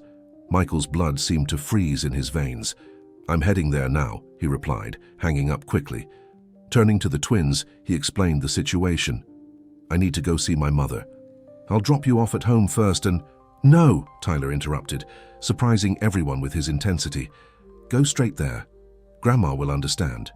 "But—" "We're coming with you," Ryan declared firmly. "Mrs. Eleanor is our grandmother too."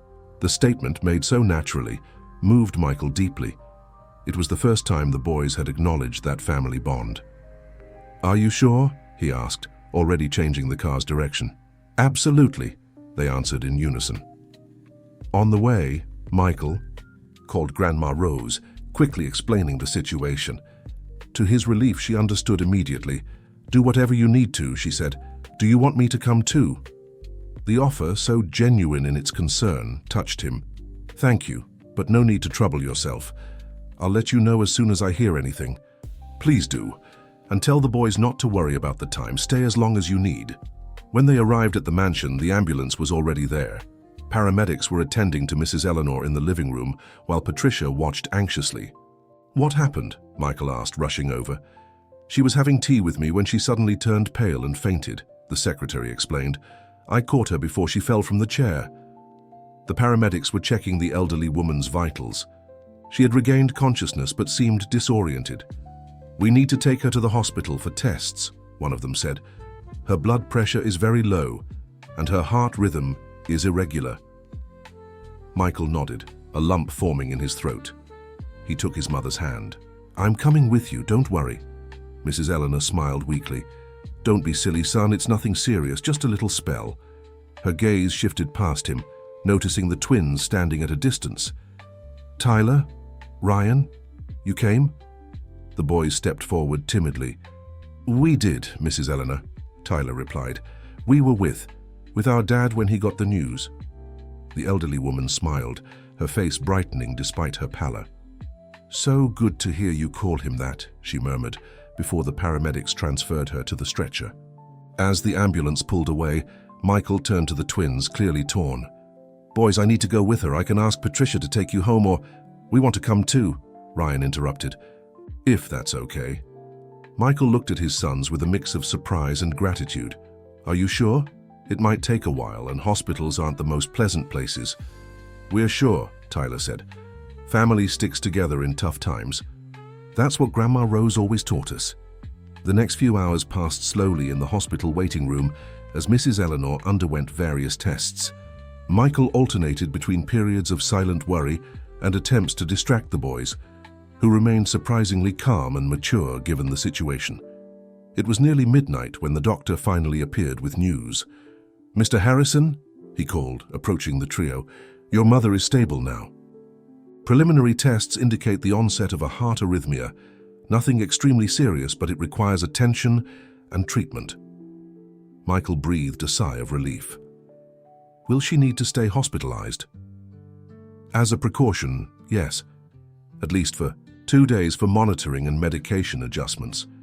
"Can we see her?" The doctor hesitated, glancing at the twins. "She's resting now, and visits are usually restricted at this hour, but—" He smiled slightly. "I think I can make a quick exception." Led by a nurse, they quietly entered the room where Mrs. Eleanor was resting. Despite the machines and sterile environment, She looked peaceful, almost serene. Noticing their presence, she opened her eyes and smiled. "You didn't have to. Stay, children," she murmured, her voice weak but affectionate. "It's so late. We wanted to make sure you were okay," Tyler replied, timidly stepping closer to the bed. "And I am," the elderly woman assured, reaching out to touch the boy's face. "Thanks to God and the good doctors." Her attention turned to Michael, who remained at the foot of the bed, his face marked by concern. "Son, take these boys home. They need rest. And so do you." "I don't want to leave you alone, Mom." "Don't be silly, I'm in good hands here." She looked back at the twins. "Besides, you have responsibilities with these young ones. Their well-being should be your priority now." The words, spoken with such naturalness and conviction, struck Michael deeply. His mother, even in a moment of personal fragility, was teaching him a valuable lesson about fatherhood. "You're right," he finally agreed. "I'll be back in the morning first thing." "Can we come back too?" Ryan asked, surprising everyone. "After school?" Mrs. Eleanor smiled, touched by the offer. "I'd love your visit, my dears." On the way home, the twins stayed quiet, processing the night's events. It was Ryan who finally broke the silence. "Dad, do you really think she'll be okay?"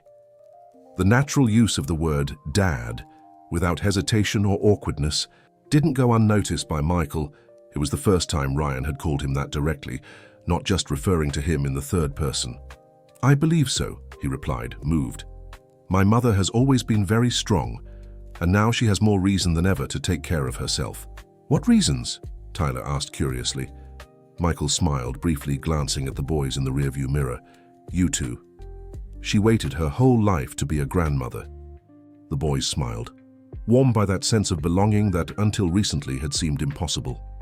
When they arrived at Grandma Rose's house, it was past 1 in the morning.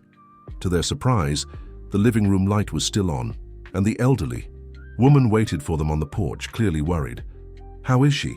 was her first question as soon as she saw them.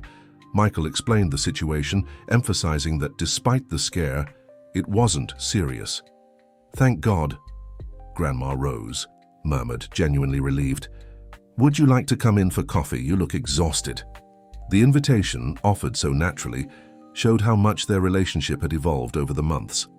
"Thank you, but I don't want to trouble you at this hour," he politely declined. "I just came to drop off the boys and make sure they're safe." Grandma Rose nodded understandingly. "Then go rest, and if you need anything, any help with your mother, just let me know." Once again, Michael found himself moved by the genuine concern of this woman, who had every reason to resent him, yet showed an admirable generosity of spirit. "Thank you, Grandma Rose. Truly." In the days that followed, a routine took shape. Michael spent mornings at the hospital with his mother and afternoons at work. The twins, after school, were taken by Grandma Rose to visit Mrs. Eleanor, staying until early evening when Michael would meet them for dinner at the hospital cafeteria. This unusual situation ended up bringing the two families even closer together.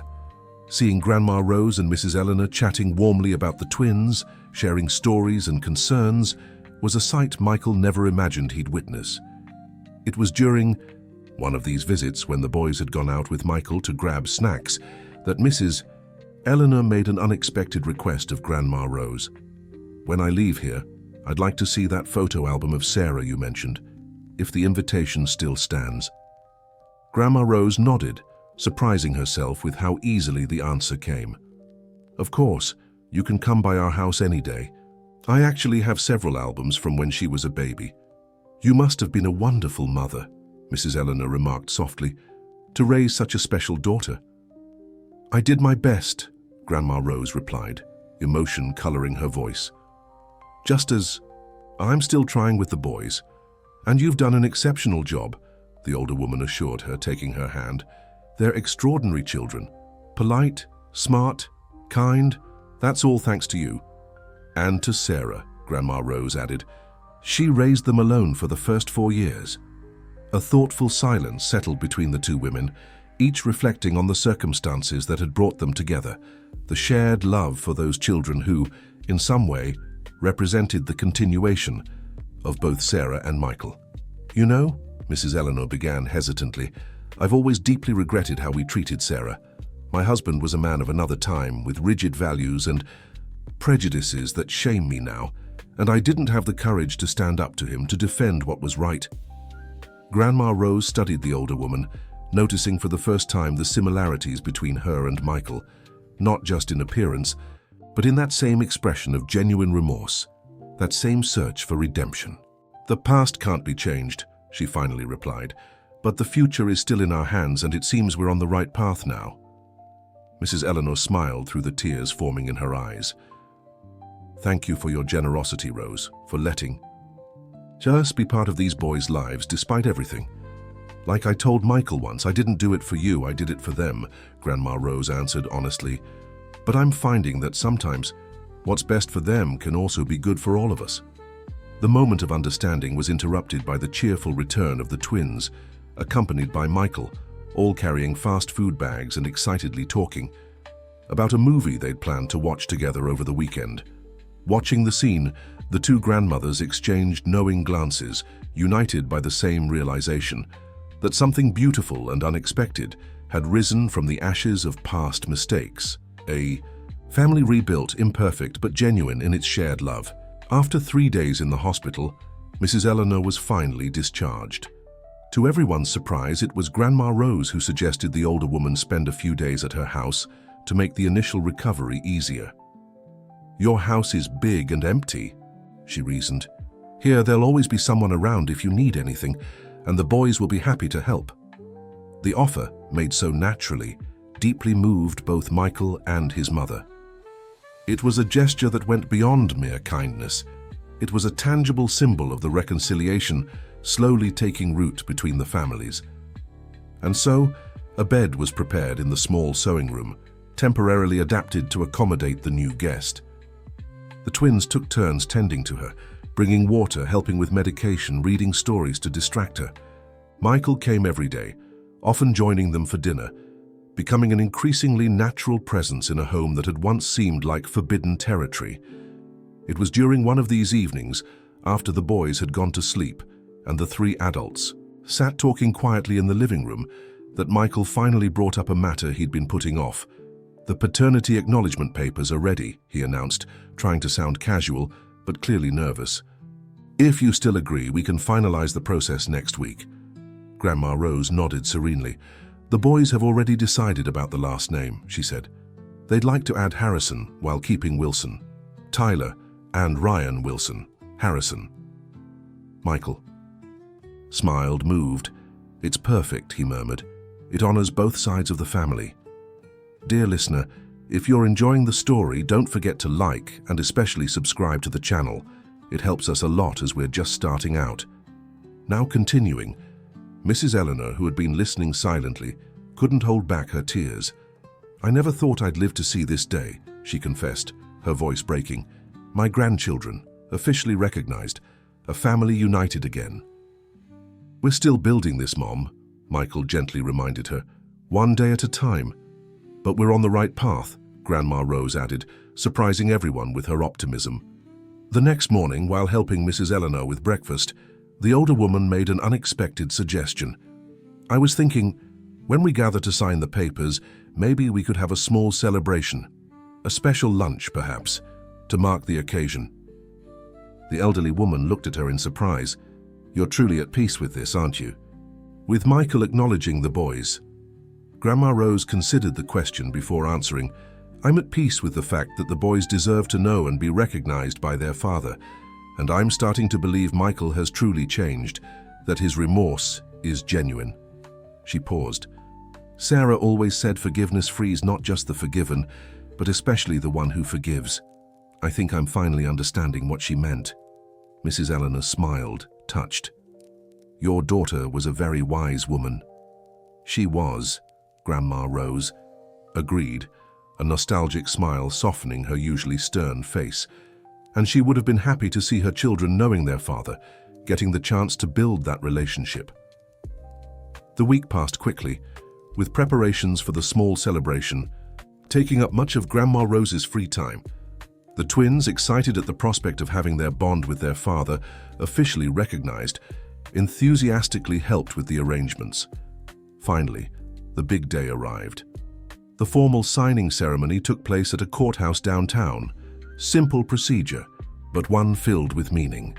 The twins, dressed in their best clothes, watched with solemn attention as Michael signed the papers that legally recognized them as his sons. Tyler and Ryan Wilson Harrison, the clerk pronounced after completing the registration. Congratulations, family. The word family, spoken so naturally, sent a wave of emotion through everyone present. Grandma Rose, usually so composed, couldn't stop her tears. Mrs. Eleanor openly sobbed, leaning on her son's arm. The twins, though trying to maintain their composure, had eyes shining with emotion. It was Tyler who broke the solemn mood with a practical question. "So, what now? Are we officially Harrisons too?" "Yes," confirmed the officer, smiling. "For all legal purposes, you now carry both last names." Ryan looked at Michael, a silent question in his eyes. "What is it, son?" his father encouraged. "Nothing. It's just..." The boy hesitated. "It feels strange, having two different last names." "It's a fresh start," Michael explained gently. "And it honors both parts of your story. The family who always cared for you and the one just getting to know you." The twins nodded, seeming satisfied with the explanation. And so, with a simple set of signatures, a new era officially began for all of them. The celebration lunch, held at Grandma Rose's house, was simple but special. She had prepared the traditional feijoada she reserved for important occasions, and the table was adorned with fresh flowers, an unexpected gift from Patricia, who had also been invited to the celebration. No one could have guessed, looking at that family scene, the turbulent journey that had brought them there. The initial abandonment, the years of separation, the chance meeting at the dealership, the painful revelation, and finally, the gradual reconciliation. As she watched Michael serving his children, interacting with them with a naturalness that had seemed impossible just a year ago, Grandma Rose felt a strange peace settle in her heart. It wasn't the end of hardships, she knew. There would still be challenges, moments of tension, issues to resolve, but for the first time in a long while, the future seemed promising. "A toast," Michael proposed, raising his glass. "To our family. Not the one we might have been, but the one we're becoming now." "To family," everyone responded in unison, their glasses meeting at the center of the table in a silent promise of better days ahead. After lunch, as everyone relaxed on the porch, enjoying the afternoon breeze, Michael discreetly approached Grandma Rose. "I have something to show you," he said quietly. "Something I've been planning for a while." Intrigued, she followed him to a more secluded corner where he pulled a small envelope from his pocket. "What is this?" she asked curiously. "Open it and see," he encouraged, visibly nervous. Inside the envelope, Grandma Rose found a colorful brochure and a few photographs. The brochure showed a small, modern two-story house, more spacious than their current one, in a familiar middle-class neighborhood. The photos revealed a cozy interior with 3 bedrooms, a large living room, and a functional kitchen. "I don't understand," she murmured, confused. "It's a house," Michael explained hesitantly, "in a safe neighborhood, near good schools, with enough space for the boys to have their own rooms and for you to have a sewing studio." He took a deep breath before continuing. "I'd like to buy it for you." Grandma Rose stiffened immediately. "Michael, we've talked about this. I don't need your charity." "It's not charity," he quickly clarified. "It's an investment in my children's well-being and recognition for everything you've done for them when I wasn't there." She handed the envelope back, her face a mask of determination. "I appreciate the thought, but I can't accept something so grand. We've managed fine with what we have." Michael sighed, having expected this reaction. "What if it's not a gift but an arrangement?" he proposed cautiously. "The house would be in the boys' names, as part of what they're owed as my children. You'd just be the guardian of the property until they come of age." Grandma Rose considered the offer, still wary. "It still feels excessive." "Think of the boys," Michael insisted gently. "The space they'd have to grow, to study, the safety of the neighborhood, the proximity to good schools." He was touching on points he knew were important to her. The well-being and future of her grandchildren had always been her top priorities. "Can I at least think about it?" she finally asked, giving in a little. Of course, Michael agreed, relieved not to have received an immediate refusal. Take all the time you need, and if you'd like to visit the property first, I can arrange for that. Grandma Rose nodded, tucking the envelope into her pocket. She wasn't ready to admit it, but the idea of giving the boys a more comfortable and secure home was tempting. Especially now that they were entering their teenage years, a phase she knew could be particularly challenging. By the time the guests finally left, it was early evening. The twins, exhausted but happy, helped their grandmother clean up before retreating to their rooms. Mrs. Eleanor, who had stayed behind to help, watched the family's teamwork with admiration. "You've built a wonderful home here, Rose," she remarked while drying the last few dishes, "full of love and respect." "I did my best," the other woman replied modestly. "It was never easy, but it was always worth it."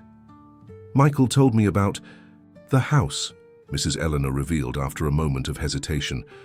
"I hope you don't mind." Grandma Rose sighed. "It seems excessive, like he's trying to buy our affection." "That's not it," the older woman assured her. "He just wants to make sure you all have comfort and security. It's his way of making up for the lost years. Some things can't be made up with money." "You're absolutely right," Mrs. Eleanor agreed, surprising her. "The lost time, the memories that never happened, none of that can be bought. But the future is still open, and he wants to do whatever he can to make it the best it can be for the boys." The words, spoken with such sincerity, made Grandma Rose reflect. "I'll think about it," she promised at last. "But I need to be sure it's the right decision." Mrs. Eleanor smiled understandingly. "That's all he's asking for. A chance to help, to be part of the solution." That night, after settling, Mrs. Eleanor in the guest room, Grandma Rose took the envelope out of her pocket again and examined the photos of the house more carefully. It was indeed a lovely place, spacious without being showy, modern without feeling impersonal, the kind of home she had always dreamed of providing for Sarah and later for her grandsons. Closing her eyes, she tried to imagine what her daughter would say in this situation. Probably something wise about forgiveness and new beginnings, about accepting help when it's offered with a sincere heart. "Sarah was always wiser than me," she murmured to herself with a nostalgic smile. The next morning, as she prepared breakfast, she was surprised by Tyler, who appeared in the kitchen earlier than usual. "Grandma," he began hesitantly, "can I ask you something?" "Of course, sweetheart," she replied, noticing the seriousness on her grandson's face. "Those papers we signed yesterday, do they change anything? Between us, I mean." Grandma Rose set down what she was doing and sat at the table, motioning for him to do the same. "What do you mean, Tyler?" The boy fidgeted uncomfortably. "It's just, now we're officially Michael's kids. Legally, I mean, and I was wondering if that changes anything in our family, between you and us." The genuine concern in her grandson's voice touched Grandma Rose deeply. Despite all the progress of the past few months, the twins still feared change, still sought security and stability. "Nothing changes between us, my dear," she assured him, holding his hands in hers. "I am and always will be your grandmother, the person who raised you since you were little. The fact that your father is now part of your life doesn't take anything away from our bond." Tyler seemed relieved. "And what if—" He hesitated again. "What if he wanted us to live with him?" "Ah, so that's what was worrying you. The fear of being taken away from the only home you've ever known. Your father understands that your place is here with Toiti," Grandma Rose replied firmly. "He respects that and doesn't intend to change that. But what if one day he changes his mind?" She smiled, understanding the underlying fear. "Tyler, you and your brother aren't little kids anymore. In a few years, you'll be teenagers, with your own opinions about where and how you want to live. If your father ever suggests you move in with him, it'll be a decision you both have a say in." The boy nodded, absorbing her words. "But until then, we'll keep going as we always have. A family. Only now, that family's grown a little. Bigger. We have your father, your Grandma Eleanor, new connections, new bonds. But the old ones remain just as strong as they've always been." "Thank you, Grandma," Tyler murmured, standing up to hug her. "I just needed to be sure." Grandma Rose held her grandson tightly, once again struck by the emotional maturity. He showed for his age, a child who had faced such deep losses so young yet still kept an open and loving heart. "You know," she continued when they pulled apart, "your father showed me a house yesterday, a bigger one in a nicer neighborhood, close to good schools." The boy's eyes widened. "A new house for us?" "Potentially," she answered cautiously. "He offered to buy it for us so we'd have more space, more comfort." "And you said yes?" Tyler's voice barely hid his excitement. "I'm still thinking about it," she admitted. "It's a big decision. But it'd be amazing, Grandma. Ryan and I could have our own rooms." His enthusiasm was palpable. "And you'd have your own sewing space without having to clear off the living room table." Grandma Rose smiled, touched by her grandson's eagerness. "It really would be wonderful. But I want to make sure it's the right choice for all of us." "Can I tell Ryan?" Tyler asked, already heading for the door. "You can, but remember, we haven't decided anything yet. I don't want to get hopes up that might not happen." But the warning came too late. Tyler had already dashed off to share the news with his brother, and Grandma Rose could hear the excitement in their voices as they talked about the possibilities. With a sigh, she turned back to making breakfast, her mind swirling with conflicting thoughts. Part of her still resisted the idea of accepting something so significant from Michael, as if it somehow diminished everything she'd achieved on her own over the years.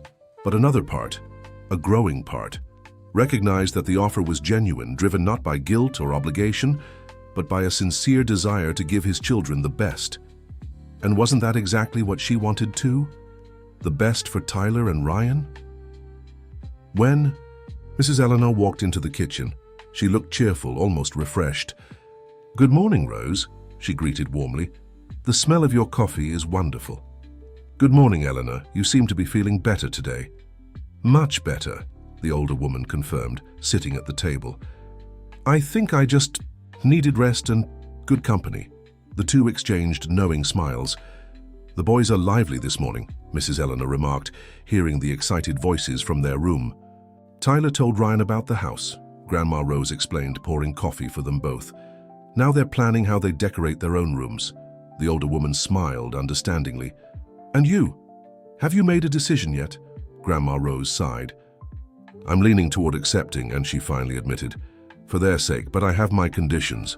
"Like what?" "First, the house must be in the boy's name, as Michael suggested. Second, I want to keep this townhouse. It was Sarah's home, the place where the boys grew up. I can't just let it go." Mrs. Eleanor nodded, understanding the sentimental value of the property. "I'm sure Michael will agree to that." "And third," Grandma Rose hesitated, "I'd like our privacy to be respected, that this move doesn't mean more interference in the routine we've established." "That's more than fair," the elderly woman agreed.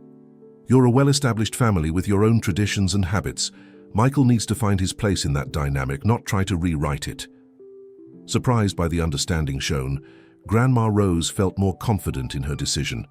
"Then I think we should take a look at the house, see if it's really what we want." Mrs. Eleanor's smile brightened her wrinkled face. "The boys will be so happy, and Michael too." "I'm not doing this for him," Grandma Rose warned, her tone firm. "I'm doing it for the boys, for their future." "Of course," the elderly woman agreed softly. "As you always have." The rest of the day passed in a mood of contained excitement. The twins, unable to hide their enthusiasm at the possibility of a new home, bombarded their grandmother with questions about the neighborhood, the size of the rooms, and the proximity to parks and schools. When Michael arrived for dinner, as had become usual that week, he was greeted by two eager boys who practically dragged him inside. "Is it true we're getting a new house?" Ryan asked, barely containing his excitement. "With our own rooms?" Tyler added, just as thrilled. Michael looked over the boys' heads at Grandma Rose, who was watching the scene with a resigned expression. "Well, that depends on your grandmother's decision," he replied cautiously. "It's a possibility we're discussing." Grandma Rose stepped forward, determined to take control of the conversation. "Boys, why don't you go wash your hands for dinner? I need to talk to your father privately." The twins obeyed reluctantly, casting hopeful glances as they walked away. "Sorry about that," she said when they were alone. Tyler found out about the house and told Ryan. Now they're excited about the idea. Michael smiled understandingly. "I get it. And that complicates your decision, doesn't it, now that they're looking forward to it?" Grandma Rose sighed. "Actually, it helped clarify it." She paused. "I'd like to see the house, the four of us together, to make sure it's the right place for us." Michael's face lit up with hope. "I can schedule it for tomorrow if you'd like." "Sunday would be better," she suggested. "The boys don't have school, and I don't have any deliveries to make." "Sunday, then." He hesitated before asking, "Does this mean you're considering accepting?" Grandma Rose crossed her arms, her expression serious. "I'm considering what's best for the boys, and if this house can give them more opportunities, more comfort, more security, it would be selfish of me to refuse out of pride." Michael nodded, acknowledging the wisdom in her words. "But I have conditions," she added firmly. "I'm listening. First, as you suggested, the house will be in the boys' names. Second, I'll keep this townhouse. It's Sarah's home. It has sentimental value for us. And third, our privacy and routine will be respected. You're welcome as the boys' father, but our family dynamic is already set." "Absolutely fair," Michael agreed without hesitation. "I'd never try to interfere with how you've raised the boys. You're an amazing family, and I just want to add to what you've built, not replace it." Satisfied with his answer, Grandma Rose nodded. "Then we'll see the house on Sunday." Sunday dawned sunny, as if the weather itself was conspiring to make the occasion special. The twins had barely slept the night before, eager to see what might become their new home. Michael picked them up promptly at 10 in the morning, driving himself instead of using his usual chauffeur. Mrs. Eleanor, who had now recovered enough to return to her own home, insisted on coming along, wanting to be part of this significant moment. During the ride, the boys practically bounced in their seats, pointing out parks, schools, and shops they passed, imagining what it would be like to live in this clearly more prosperous area than what they were used to. Grandma Rose, on the other hand, maintained a calm exterior that masked her own nervousness. The decision to accept Michael's offer represented a major shift in her stance, a silent acknowledgement that the man who had hurt her daughter now deserved a chance to be part of his grandson's lives. When they finally arrived at the address, they were greeted by a smiling realtor Michael had hired to show the property. The house was exactly as pictured, an elegant but understated two-story home with a small front garden and a backyard. "Please feel free to look around," the realtor encouraged, handing the keys to Michael. "I'll be here to answer any questions." The twins didn't need a second invitation. They dashed inside, exclaiming in delight at each new discovery. The bedrooms were spacious, the kitchen modern, the living room bright and airy. There was even a small office that could easily be converted into a sewing studio. Grandma Rose moved more slowly, examining every detail with a critical eye. The quality of the construction, the natural light, the practicality of the layout. Everything seemed designed for comfort, without unnecessary extravagance. "What do you think?" Michael asked cautiously as she inspected the kitchen. "It's a lovely place," she admitted honestly. "Well-planned, spacious, practical, and in a great location," he added. "There's an excellent school just 2 blocks away, and a cultural center with plenty of activities for the boys." Grandma Rose nodded, recognizing the advantages. "The boys seem to approve," she remarked, hearing the excited shouts from upstairs, where Tyler and Ryan were enthusiastically debating which bedroom each would claim. Mrs. Eleanor, who had remained quietly in the background, stepped forward with a smile. "It's a beautiful house, Rose. It would make a wonderful home for all of you." The realtor, sensing the family's moment of deliberation, politely stepped away to give them privacy. Grandma Rose took a deep breath, feeling the weight of the decision. She looked around, picturing their lives there. The boys with room to grow, study, and thrive, herself with a proper workspace that could expand her sewing business, the location offering better educational and cultural opportunities. And then, almost without realizing it, she made her choice. "We'll take it," she declared, surprising herself with the firmness in her voice. Michael's face lit up with a genuine smile. "Are you sure?" "I am," she confirmed, feeling an unexpected peace settle in her heart. It's what's best for the boys. And in the end, that's what matters. Just then, Tyler and Ryan came running down the stairs, their faces glowing with excitement. "Grandma," Tyler called, nearly breathless. "What do you think? Can we stay? Please say yes." Grandma Rose smiled, a rare, full smile that brightened her usually serious face. "Yes, we can stay, if your father agrees to the terms we discussed." "Absolutely," Michael assured her, moved. "Everything exactly as we agreed." The twins erupted in celebration, first hugging their grandmother and then, spontaneously, their father. It was the first time they had shown such physical affection toward Michael without hesitation or embarrassment, and the significance of this didn't go unnoticed by any of the adults. The real estate agent was called back, details were discussed, preliminary papers signed. Within hours, the process was underway, and the promise of a fresh start hung in the air like a tangible possibility. In the weeks that followed, life took on a frantic pace, filled with preparations for the move. The house paperwork was finalized, putting the property in the twins' names, with Grandma Rose as their legal guardian until they came of age. Furniture was chosen, rooms were planned, boxes were packed. Throughout it all, Michael remained present and involved, always respecting Grandma Rose's space and decisions. After all, this wasn't his home, it was the family's home, the one his children had built with their grandmother, and his role was simply to support and ease the transition. Finally, after a month of preparations, moving day arrived. Friends from the neighborhood, the boys' schoolmates, and even some employees from the dealership showed up to help, turning what could have been an exhausting day into a community celebration. Mrs. Eleanor coordinated efforts from the kitchen, making sure all the workers were well fed. Patricia methodically organized the boxes, ensuring nothing was lost or damaged. The twins ran back and forth, more in the way than helpful, but adding an infectious energy to the atmosphere. In the middle of all the commotion, Grandma Rose found a quiet moment in the nearly empty living room of the old house. Sitting in the worn armchair where she had so often rocked her grandchildren to sleep, she allowed herself a moment of nostalgia. Those walls had witnessed so many stories, so many tears and laughter, so many precious memories. "Ma'am," Michael's voice brought her back to the present. "Everything all right?" She smiled wistfully. "Just saying goodbye. There are a lot of memories here." Michael nodded in understanding. "I know I promised you could keep this house, and I stand by my word. We can come here whenever you want, keep everything just as it is." "Thank you," she replied sincerely. "But I think maybe it's time to move forward, to make new memories." She looked around, her gaze softening. Sarah would have liked that, to see her children growing up in a better place with more opportunities.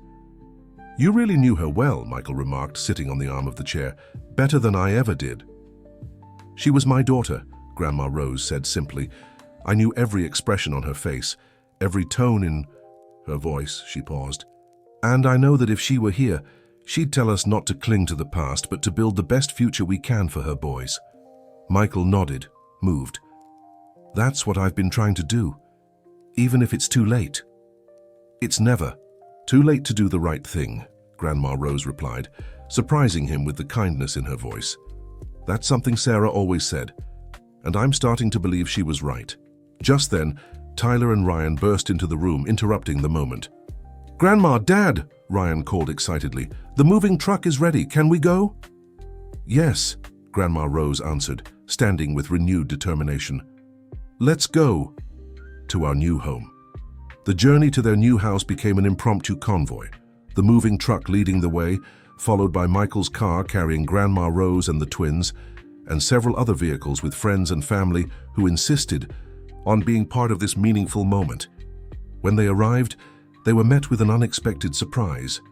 The entrance was decorated with balloons and a banner that read, "Welcome to your new home, Wilson Harrison family." A small group of neighbors waited on the sidewalk, ready to welcome the new residents.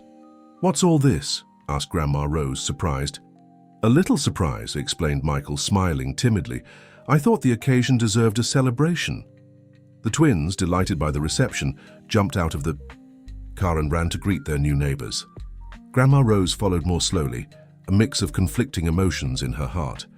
Part of her still resisted the idea of accepting so much generosity from Michael, as if it somehow diminished everything she had achieved on her own. But another part, a growing part, recognized the sincerity of his gesture, the genuine desire to provide the best for the children he hadn't known for so long. The move went smoothly, with everyone helping to arrange furniture and unpack boxes. By the end of the day, when most of the helpers had left, the house was beginning to feel like a home. The boys' rooms were already set up, the kitchen was functional, and the living room felt cozy with the furniture neatly arranged. Mrs. Eleanor, who had supervised the preparation of a communal dinner in the new kitchen, gathered everyone around the table for their first meal in the new house. "I'd like to propose a toast," she announced, raising her glass.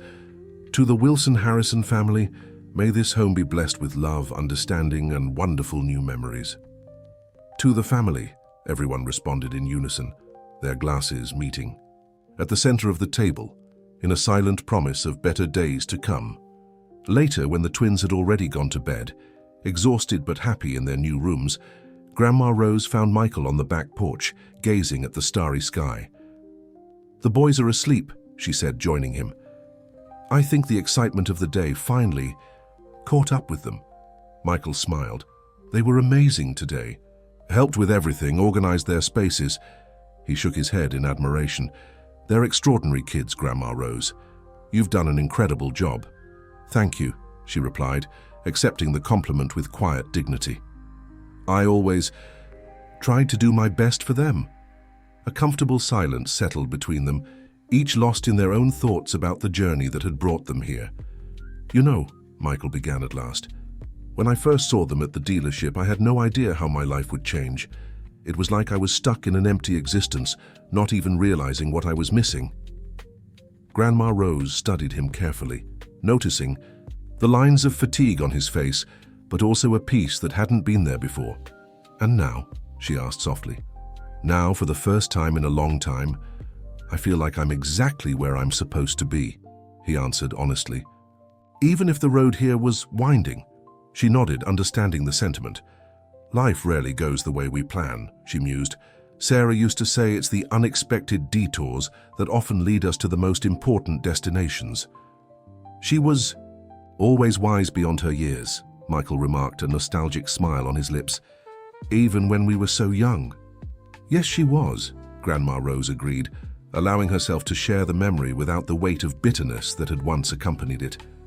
And she'd be happy to see her children now, getting to know their father, building this relationship, having more opportunities. Michael swallowed hard, moved. "Thank you for allowing this," he said, his voice thick. "For giving me a second chance I don't deserve." "I didn't do it for you," she replied honestly. "I did it for them." "I know. And that's what I admire most about you. Your unconditional dedication to their well-being, even when it means dealing with me." Grandma Rose smiled faintly, appreciating the self-awareness he showed. "You're redeeming yourself, Michael," she acknowledged, surprising him by using his first name. "Day by day, choice by choice, and that counts for something." The words spoken with such simplicity carried enormous weight. It was the most direct recognition she had ever given of his efforts, of the genuine change he was showing. "Thank you," he murmured, unable to say more. Once again, silence settled between them, but now it was a different kind of silence, not just comfortable but hopeful, carrying the promise of a future where the painful past would no longer completely define their interactions. "Well, Grandma," Rose finally said, standing up, "it's getting late and tomorrow will be a long day of organizing." Michael nodded, rising as well. "I'll come back tomorrow to help. And if you need anything during the night, anything at all, just call." "Thank you," she replied, walking him to the door. On the threshold he hesitated, as if he wanted to say something more. In the end, he chose simplicity. "Good night, Grandma Rose, and welcome to your new home." With that, he left, leaving her to contemplate the new house, the fresh start, the new possibilities opening up for all of them.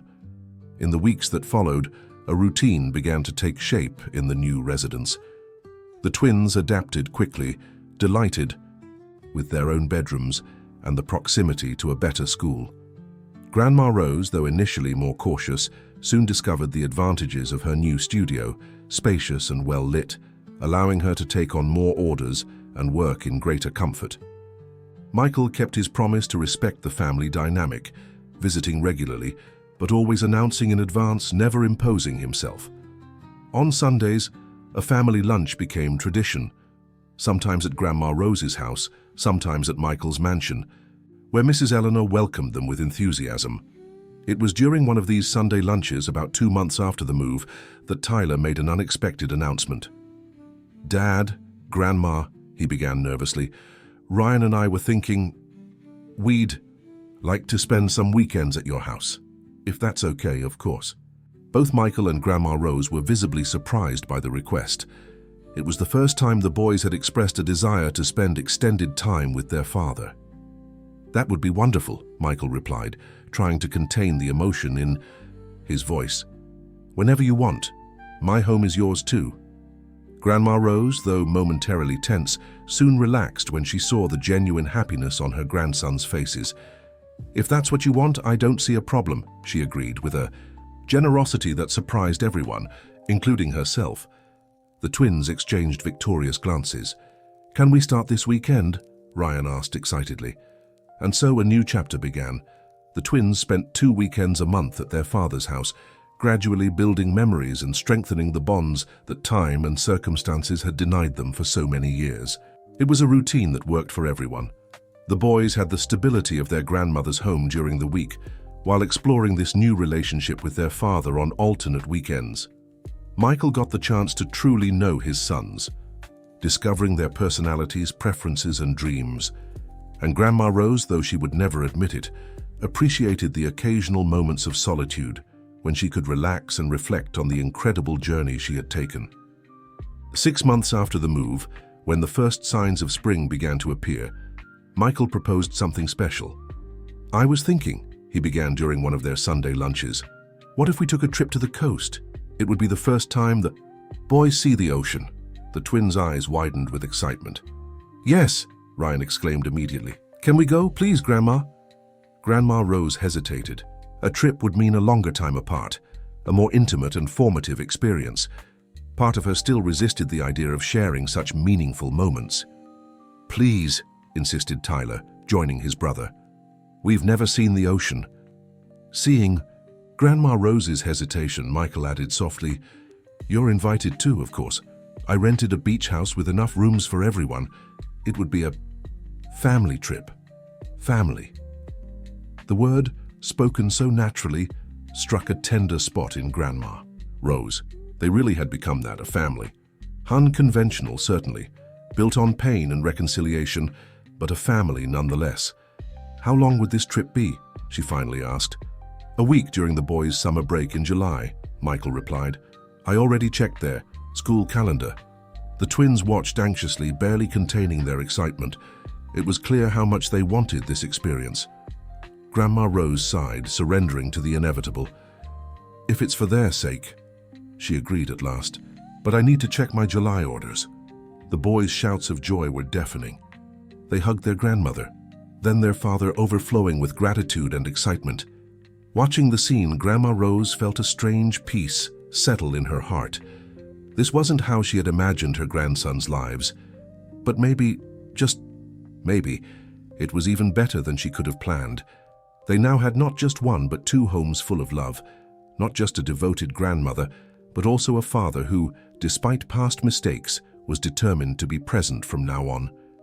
And at the center of it all, invisible yet ever present, was Sarah, the daughter, the mother, the woman who, through her unconditional love, had somehow brought them all together, even after she was gone. "Grandma, are you crying?" Tyler asked, concerned. Grandma Rose touched her face, surprised to find silent tears streaming down her cheeks. "Just moved, sweetheart," she answered, smiling through the tears. "Seeing you so happy."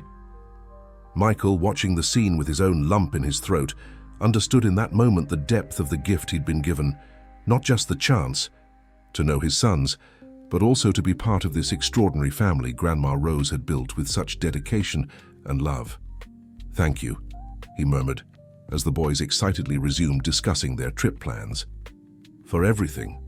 Grandma Rose looked at him, truly seeing him, perhaps for the first time. No longer the cowardly young man who had abandoned her daughter, nor the arrogant businessman who had thrown his grandsons out of the dealership, but a man who had learned from his mistakes, who was determined to be better, to do better. "You're welcome," she replied simply. "I think we all deserve a second chance." The words, spoken with such sincerity, sealed something between them. Not full forgiveness, perhaps, as some wounds were too deep to heal completely, but acceptance. The acceptance that the past, with all its pain and disappointment, had somehow led them to this present moment, where two families once separated by pride, fear, and circumstances were now intertwined for the sake of two children who deserved all the love in the world. And in the end, wasn't that what it was all about? Love in all its complex and imperfect forms, a grandmother's love for her grandsons, the belated but sincere love of a father, the eternal love of a mother who, even in absence, continued to guide them through the lessons she had left behind. As she watched the twins eagerly planning their first trip to the ocean, Grandma Rose felt, for the first time in many years, a sense of wholeness, as if a circle that had been brutally interrupted had now finally found its closure. Not perfect, not without scars, but complete in its own way. And that, she realized, was enough. More than enough. It was an everyday miracle, patiently, built day after day, choice after choice. The family she never imagined having, but who had now, against all odds, become hers. End of story. Dear listener, if you were moved by the journey of forgiveness and new beginnings of the Wilson Harrison family, share your thoughts in the comments. Do you think Grandma Rose made the right choice? Subscribe to our channel for more heartwarming stories.